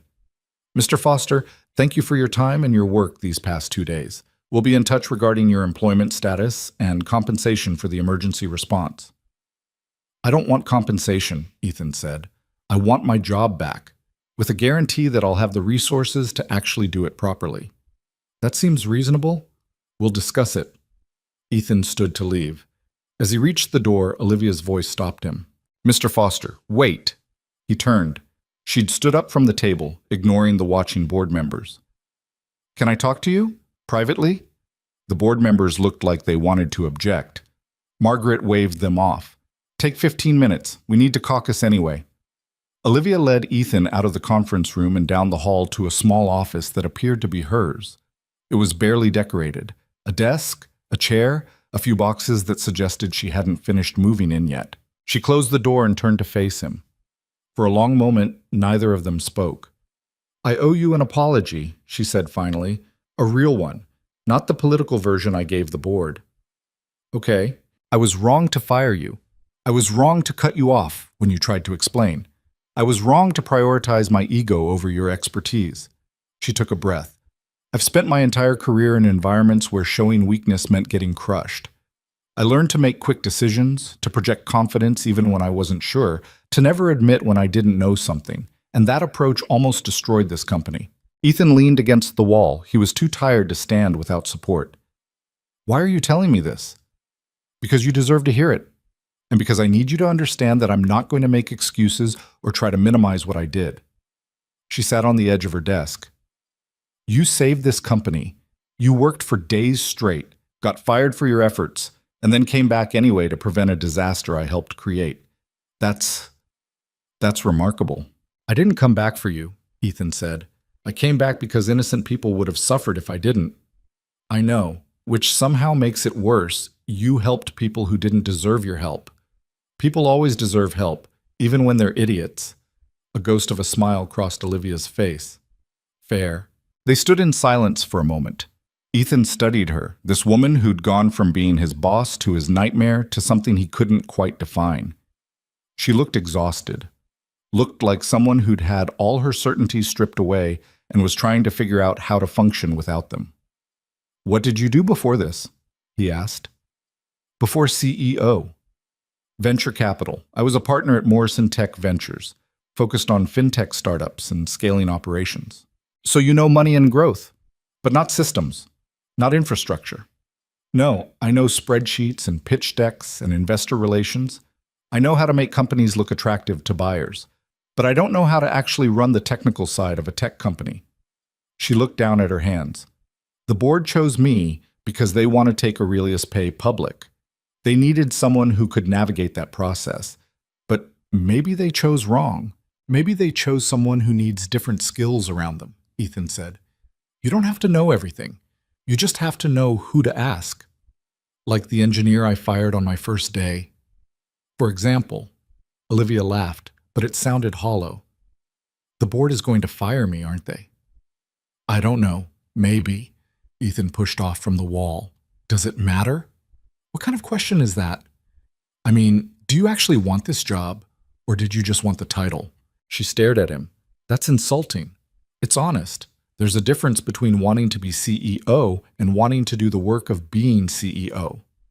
One is about status, the other is about service. I want to do the work, Olivia said quietly. I thought I knew how. Turns out I was wrong about that too.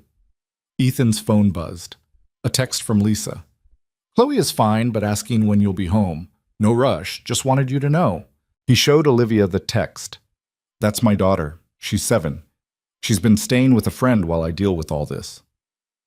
You're a single parent? Yeah, her mother died 4 years ago. Cancer. Olivia's expression shifted. I'm sorry. It's not your fault, but it's why I was working alone for 2 days straight. I can't just stay at the office indefinitely. I have responsibilities that matter more than this company. Of course. And it's why I fell asleep at my desk. Because I'd been awake for 48 hours trying to save your systems while making sure my daughter got to school and ate meals and didn't feel abandoned. Ethan heard his voice getting harder, felt the exhaustion and frustration of the past few days bubbling up. So when you found me asleep and decided I was lazy or incompetent or whatever judgment you made in those 90 seconds, you were wrong, not just about the situation, about me. I know, Olivia said. I know that now. Do you? Because knowing it in hindsight is easy. The hard part is remembering it the next time you have to make a snap judgment about someone, the next time an employee looks unprofessional or doesn't meet your standards or challenges your authority. Are you going to pause and ask questions? Or are you going to make another quick decision that destroys someone's life? Olivia didn't answer immediately. When she did, her voice was very quiet. I don't know. I want to say I'll do better, that I've learned my lesson, but I've been wrong about so much already that I'm not sure I trust my own judgment anymore. It was possibly the most honest thing Ethan had heard from an executive in 6 years. Then hire people you do trust, he said. Build a team that will tell you when you're wrong, who won't just agree with you because you're the boss and actually listen when they talk. Like you, like me, like Maya, like Chen, like the purple-haired engineer whose name I can't remember but who was ready to fight you on my behalf. Sarah, Olivia said.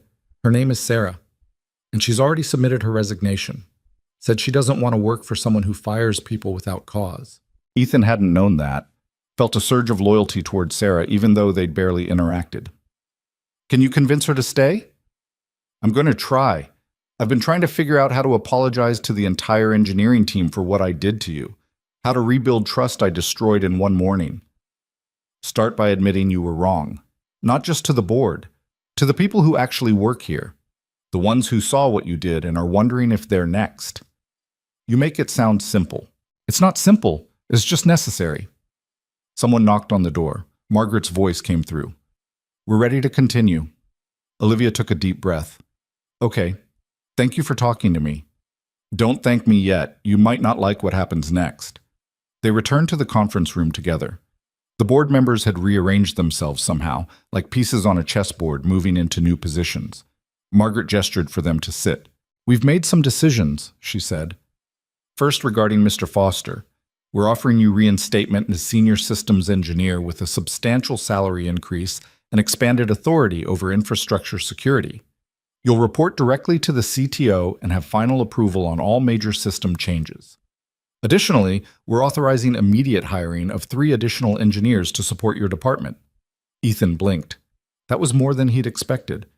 Okay, thank you.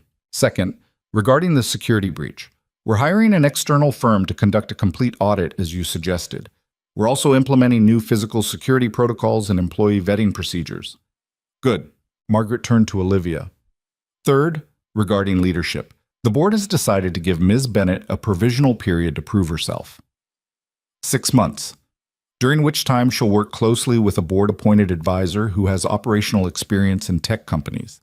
She'll need to demonstrate improved judgment and effective leadership. At the end of 6 months, we'll reevaluate her position. Olivia nodded slowly. I understand.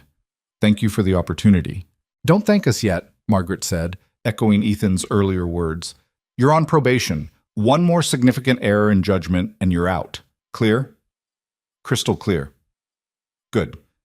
Mr. Foster, do you have any objections to this arrangement? Ethan thought about it. Thought about Olivia's admission of fault, her willingness to be honest about her limitations. Thought about the fact that she could have made excuses or shifted blame but hadn't. No objections, he said. But I have a condition. Which is? I need a schedule that allows me to actually be a parent. I can't work 80-hour weeks indefinitely. I need to be able to pick up my daughter from school sometimes, to be home for dinner, to be present in her life.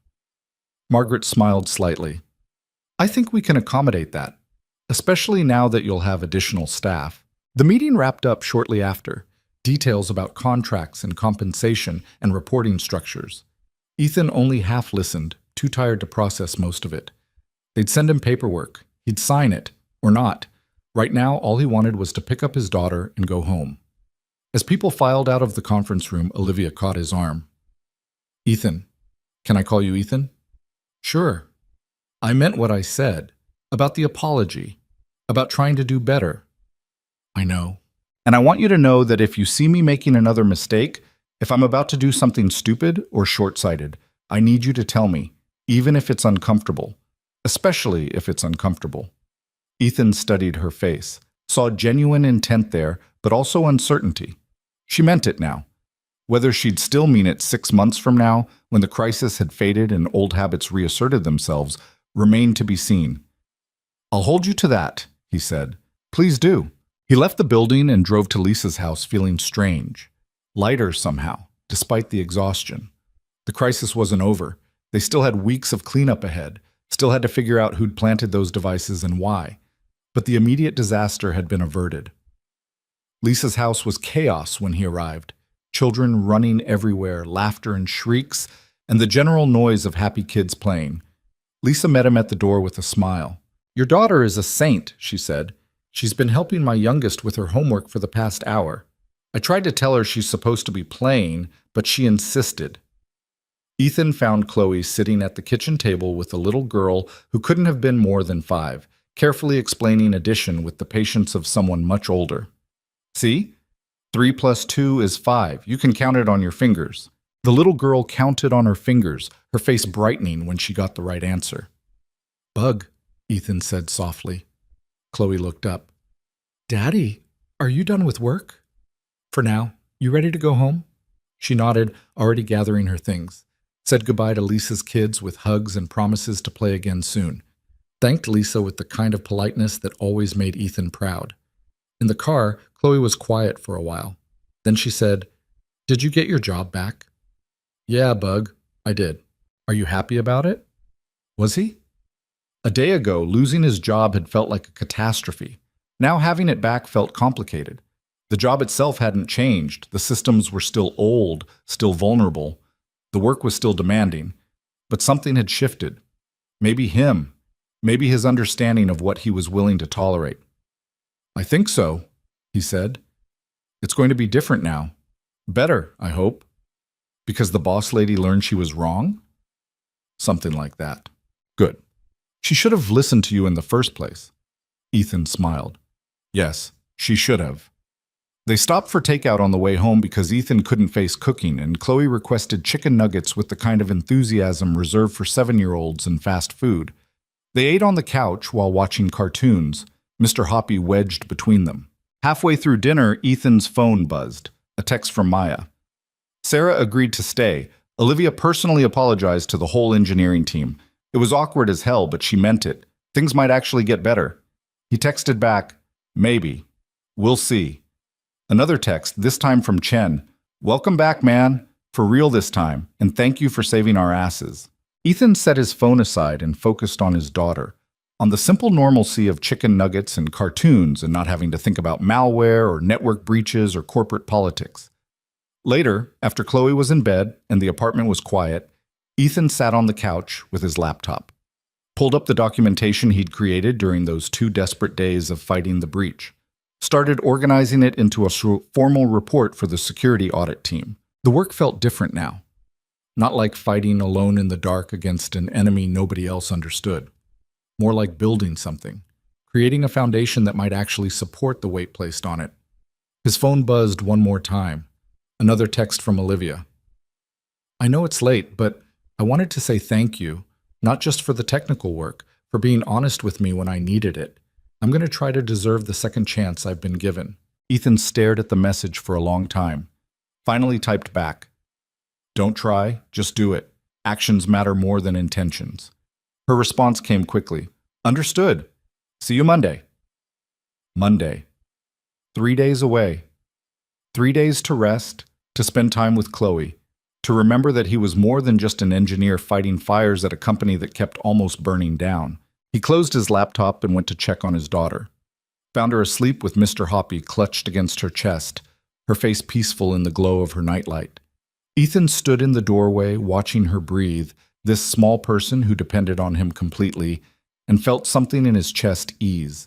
The job was important, the work mattered, but this quiet moment with his sleeping daughter, this was what he'd really been fighting for all along. Monday morning arrived too quickly.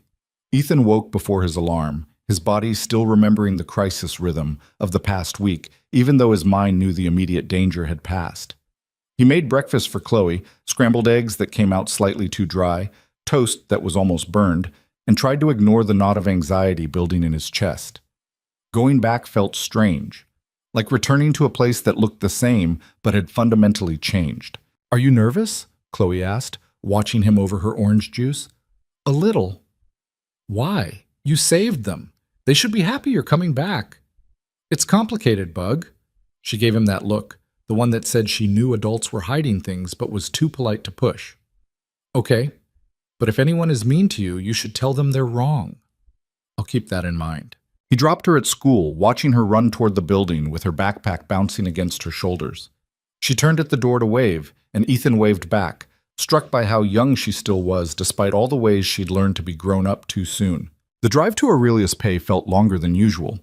Ethan took the turns on autopilot while his mind ran through possible scenarios. Would the engineering team treat him differently now? Would there be resentment that he'd been reinstated with a raise and expanded authority while they'd been working just as hard? Would Olivia actually follow through on her promises, or would the old patterns reassert themselves once the crisis faded? The parking garage security guard waved him through with a smile. Good to see you back, Mr. Foster. Thanks. The lobby was busy with the usual Monday morning chaos. People rushing to meetings, clutching coffee cups, scrolling through phones. Nobody paid attention to Ethan as he crossed to the elevators. He could have been invisible. The operations center was different. The moment he stepped off the elevator, conversation stopped. Every head turned. Then Maya started clapping. It spread through the room like a wave. Engineers standing up from their workstations, applauding, some of them whistling.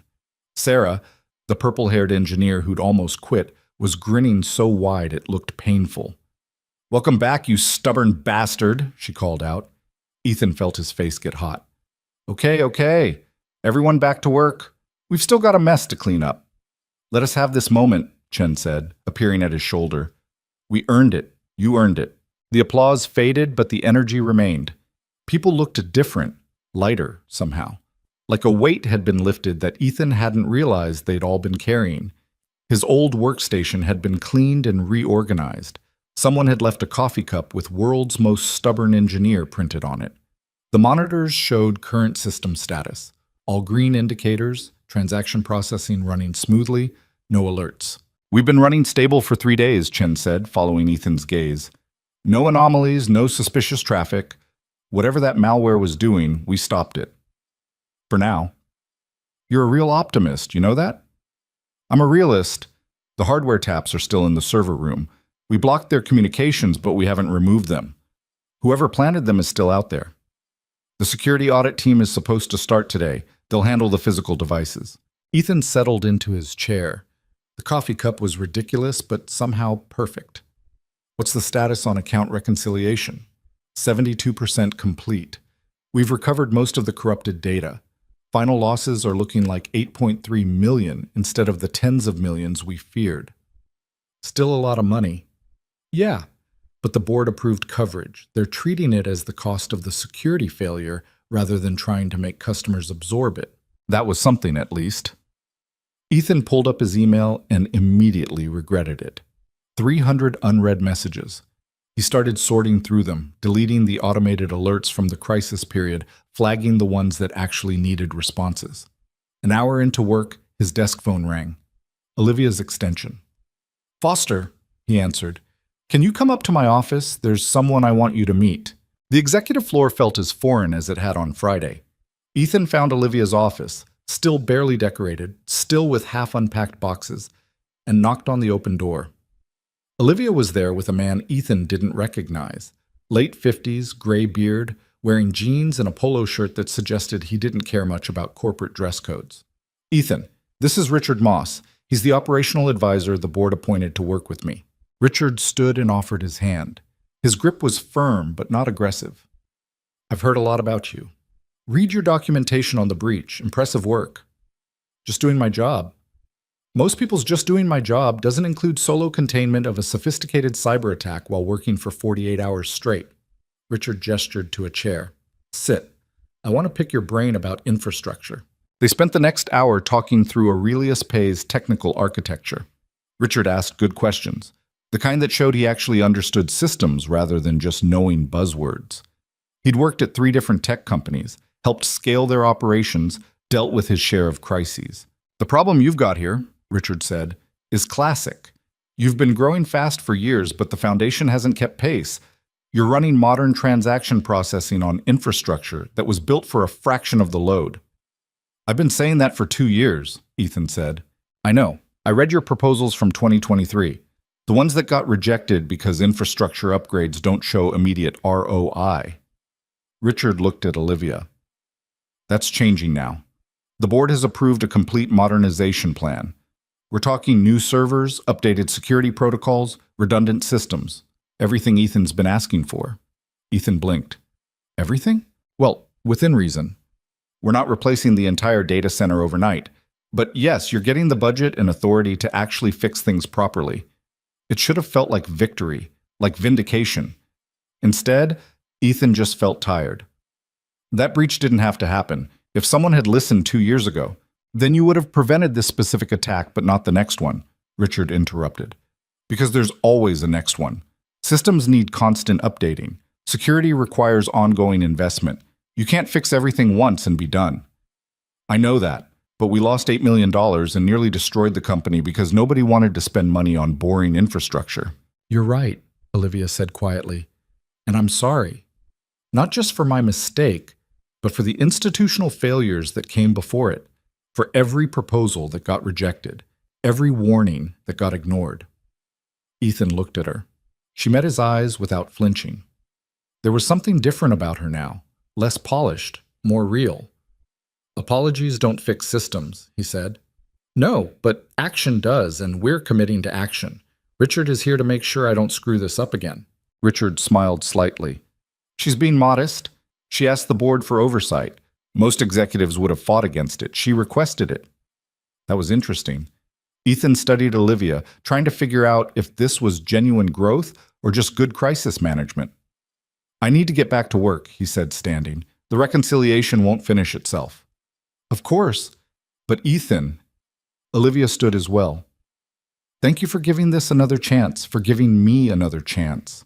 He nodded and left before the conversation could get more uncomfortable. The rest of the day passed in a blur of work. Transaction logs to verify, security protocols to update, training sessions with the 3 new engineers who were starting next week. Normal work. The kind of steady progress that didn't make headlines but kept systems running. At 4 o'clock, Ethan did something he hadn't done in years. He shut down his computer and left to pick up Chloe from school. The other parents in the pickup line did double takes when they saw him. He'd become the dad who was never there, who always sent Chloe to after-school care because work ran late. Seeing him in the actual pickup line was apparently noteworthy. Chloe's face when she spotted his car was worth every awkward stare. She ran over, backpack bouncing, and climbed into the passenger seat with a grin that could light up cities. You came! I came. How was school? Good. We learned about fractions and I helped Tommy understand them because he was confused. And at recess, me and Sarah built a fort out of jump ropes. And Mrs. Patterson said my book report was excellent. She chattered the whole drive home, filling the car with stories about friends and lessons and the drama of 7-year-old social dynamics. Ethan listened, really listened, instead of thinking about work or problems or everything he needed to fix. At home, they made dinner together. Chloe insisted on helping, standing on a stool to reach the counter while they made pasta with vegetables. She wasn't very good at chopping, the pieces were uneven and some were comically large, but she was trying. Daddy, she said while they were waiting for water to boil, are things better now? At work? Getting better. It's going to take time. But you're not in trouble anymore. No, Bug. I'm not in trouble. Good. She stirred the pasta with careful concentration. I don't like when you're sad. I'm not sad. She gave him a look that suggested she didn't believe him but was too kind to argue. After dinner, after homework and bath time and stories, Ethan sat on the couch with his laptop. Not working, just thinking. The apartment was quiet except for the soft sounds of Chloe sleeping in her room. Mr. Hoppy probably clutched against her chest like always. His phone buzzed. A text from Maya. Security team found something. You should see this. She sent a photo. One of the hardware taps from the server room opened to reveal its internal components. And there, etched into the circuit board in letters so small they almost needed a microscope, were initials, DR. Ethan stared at the image. Dr. David Richardson. a former senior engineer who'd left Aurelius Pay 2 years ago after his proposals for security upgrades had been rejected, who'd argued that the company was vulnerable to exactly the kind of attack they'd just experienced, who'd quit in frustration when nobody would listen. Another text from Maya. Found his resignation letter in the archives. He specifically warned this could happen, said someone with inside knowledge could exploit the infrastructure. We ignored him. Ethan closed his eyes. Of course. It made perfect sense. Richardson had understood the systems well enough to identify their weaknesses. Had been angry enough when his warnings were dismissed to come back and prove his point. The malware wasn't just sophisticated. It was targeted. Personal. Did you tell Olivia? He texted back. About to. Wanted you to know first. Security team is contacting law enforcement. So it would become a police matter now. Investigations and charges and probably a trial. Richardson would claim he was trying to expose vulnerabilities, that he never intended actual harm. The lawyers would argue about intent versus impact. It would all be very complicated and take months to resolve. But at least they knew. At least the mystery was solved. Ethan set his phone down and looked around his apartment, at the dishes drying in the rack, at Chloe's backpack hanging by the door, at the half-finished puzzle on the coffee table that they'd been working on together for weeks. This was what mattered. Not corporate drama, not billion-dollar companies, not even sophisticated cyberattacks and the people who launched them. Just this quiet space where a tired father tried his best to raise a good kid. His phone rang. Olivia. You heard? She said without preamble. Yeah, Maya sent me the photo. I can't believe it was Richardson. He was brilliant. Everyone said he was one of the best engineers we'd ever had. He was also right about the vulnerabilities, about the risks. We didn't listen. I know. Olivia sounded exhausted. The board wants a statement. They want to announce that we've identified the perpetrator, that law enforcement is involved. They think it'll reassure clients. Will it? I don't know. Maybe. Or maybe it'll just remind everyone how badly we failed. Both can be true. She was quiet for a moment. Then, Ethan, can I ask you something? Off the record? Sure. Do you think I can actually do this, lead this company, or am I just delaying the inevitable? It was the most vulnerable question he'd heard from an executive, the kind of thing people usually hid behind confidence and bravado. I think you can do it, Ethan said slowly. If you remember this feeling, this uncertainty, this awareness that you don't have all the answers. That's not very reassuring. It's honest. The moment you start thinking you've figured it all out is the moment you make your next catastrophic mistake. Stay uncertain.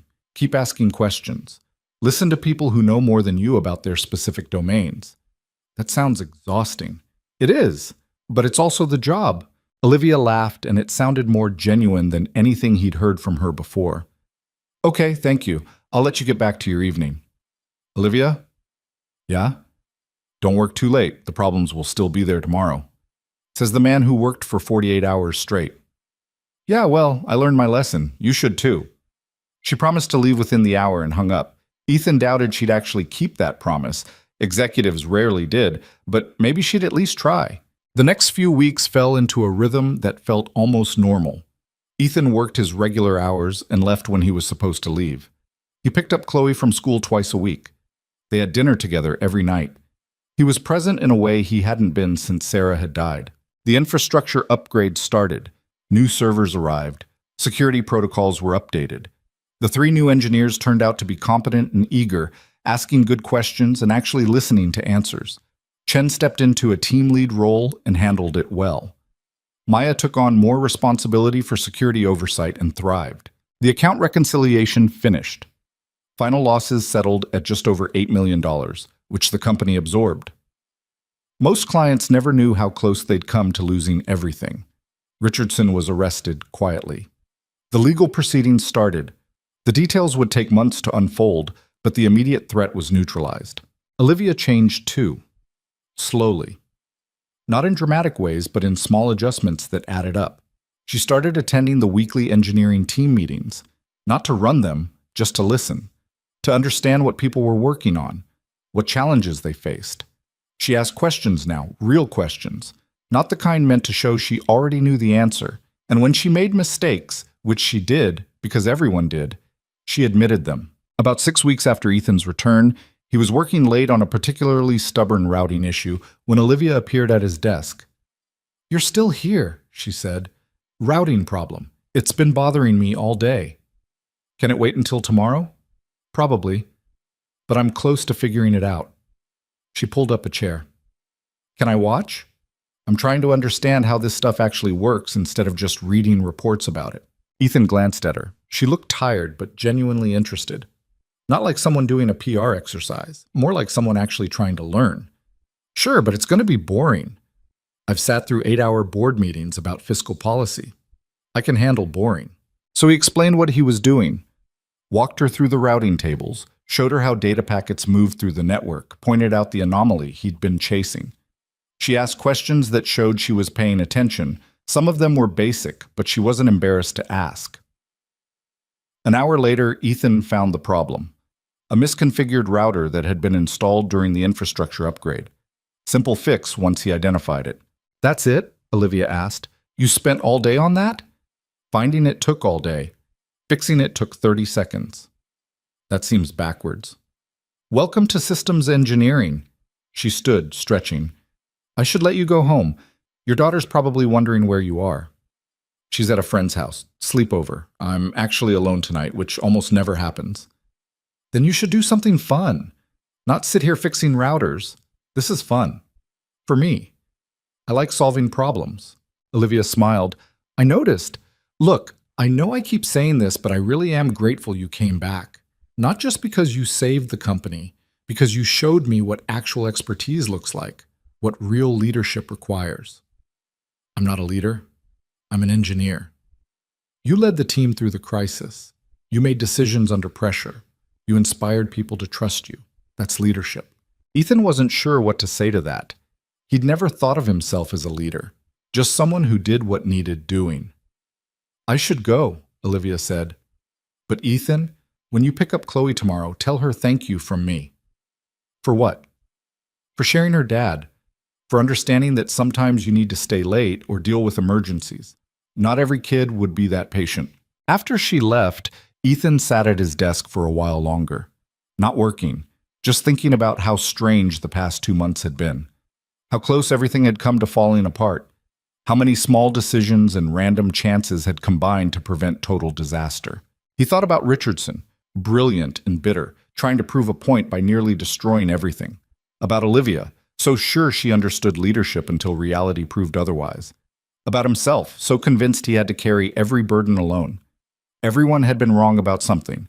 Everyone had learned things the hard way. Maybe that's all growth ever was.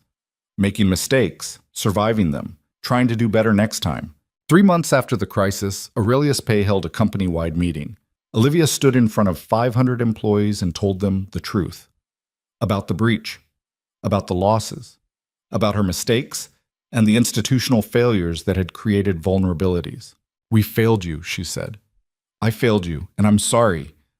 But we're fixing it. Not with words, but with actions. New infrastructure, better security, fair compensation, and most importantly, a commitment to listen when people raise concerns instead of dismissing them because they're inconvenient." She talked about Richardson, about how his warnings had been ignored, how his anger and frustration had grown into something dangerous. "We created the conditions that made this attack possible," Olivia said, "not just through technical failures, but through cultural ones, through refusing to invest in the unglamorous work of maintaining systems, through valuing growth over stability, through assuming we knew better than the experts we hired." It was brutal. Honest in a way corporate communications rarely were. Some people looked uncomfortable. Others nodded like they'd been waiting years to hear someone admit these things. "Moving forward, things are going to be different," Olivia continued. "We're implementing open feedback channels. We're investing in infrastructure. We're creating career paths for technical specialists so people don't have to become managers to advance. And we're holding leadership, starting with me, accountable for listening to expertise instead of dismissing it." Ethan watched from the back of the room. Maya stood next to him, arms crossed, expression skeptical. "Think she means it," Maya whispered. "I think she's trying to mean it. Whether she can maintain it long term." Ethan shrugged. "We'll see." After the meeting, employees lingered in clusters, talking, processing. Some looked energized, others seemed cautious, like they'd been promised change before and learned not to trust it. Sarah approached Ethan with a grin. Your new CEO is either the most authentic person I've ever met or the best actress in tech. Probably both, Ethan said. Most good leaders are. So you trust her now? I trust that she learned something from almost destroying the company. Whether that lesson sticks is a different question. That evening, Ethan picked up Chloe from school and took her out for ice cream. They sat at a small table by the window, watching people walk past, eating chocolate and strawberry in comfortable silence. Daddy, Chloe said, chocolate ice cream on her chin, are you happy? It was such a simple question. Ethan couldn't remember the last time someone had asked him that. Was he happy? His job was still demanding. The work was still endless. Aurelius Pay was still a company with problems that would take years to fully address. Richardson's trial was approaching and would probably dredge up unpleasant memories. Life wasn't perfect, but he was leaving work at reasonable hours, spending evenings with his daughter, sleeping in his own bed instead of on a couch at the office. He had a team that respected him and leadership that listened. The infrastructure was improving. Small victories were adding up to real progress. Yeah, Bug, he said. I think I am. She smiled. Good. You deserve to be happy. Later that night, after Chloe was asleep and the apartment was quiet, Ethan stood in his daughter's doorway watching her breathe. Mr. Hoppy was clutched against her chest like always. Her face was peaceful, untroubled by corporate crises or security breaches or the complicated reality of adult life. He thought about all the things he'd learned over the past few months, that doing the right thing sometimes meant standing alone, that exhaustion could cloud judgment in ways you didn't recognize until after, that people could change if they were willing to be honest about their mistakes, that leadership wasn't about having all the answers. It was about knowing when to ask for help. Most importantly, he'd learned that work mattered, but it wasn't everything. That the quiet moments with Chloe, the ordinary evenings of homework and dinner and bedtime stories were worth more than any corporate achievement. That being present for his daughter was more important than being indispensable to a company. Richardson had been brilliant but bitter, had let his anger at being ignored turn into something destructive. Olivia had been confident but blind, had let her need to appear strong prevent her from seeing her own limitations. Ethan himself had been dedicated but isolated, had convinced himself that carrying every burden alone was strength rather than stubbornness. They'd all been wrong in different ways, but at least they'd survived their mistakes. At least they were trying to learn from them. Maybe that was the real story here. Not the dramatic breach or the last-minute save or the corporate restructuring, but the smaller, quieter truth that people were flawed and messy and capable of both catastrophic errors and genuine growth. That mistakes didn't have to be endings. That admitting you were wrong was harder than pretending you were right, but also more valuable. That sometimes the person who looked like they were failing was actually the one holding everything together. Ethan closed Chloe's door softly and went to his own room. Tomorrow there would be more work, more problems to solve, more challenges to face. But tonight, he could rest, could let go of the crisis mindset that had consumed him for so long. He slept deeply for the first time in months, and when he woke to sunlight streaming through the windows and the sound of Chloe singing to herself in the kitchen, he felt something he hadn't felt in years. Peace. Not the peace of having everything figured out or all problems solved, but the peace of knowing he'd done his best, that he'd stood up for what was right, even when it cost him, that he'd helped people who didn't deserve his help because that's what decent humans did, that he'd been honest when honesty was hard and present when presence mattered. The company would survive. The systems would improve. Life would continue with all its complications and challenges. And Ethan Foster, single father and stubborn engineer, would face whatever came next with his daughter by his side and the knowledge that he was exactly where he needed to be.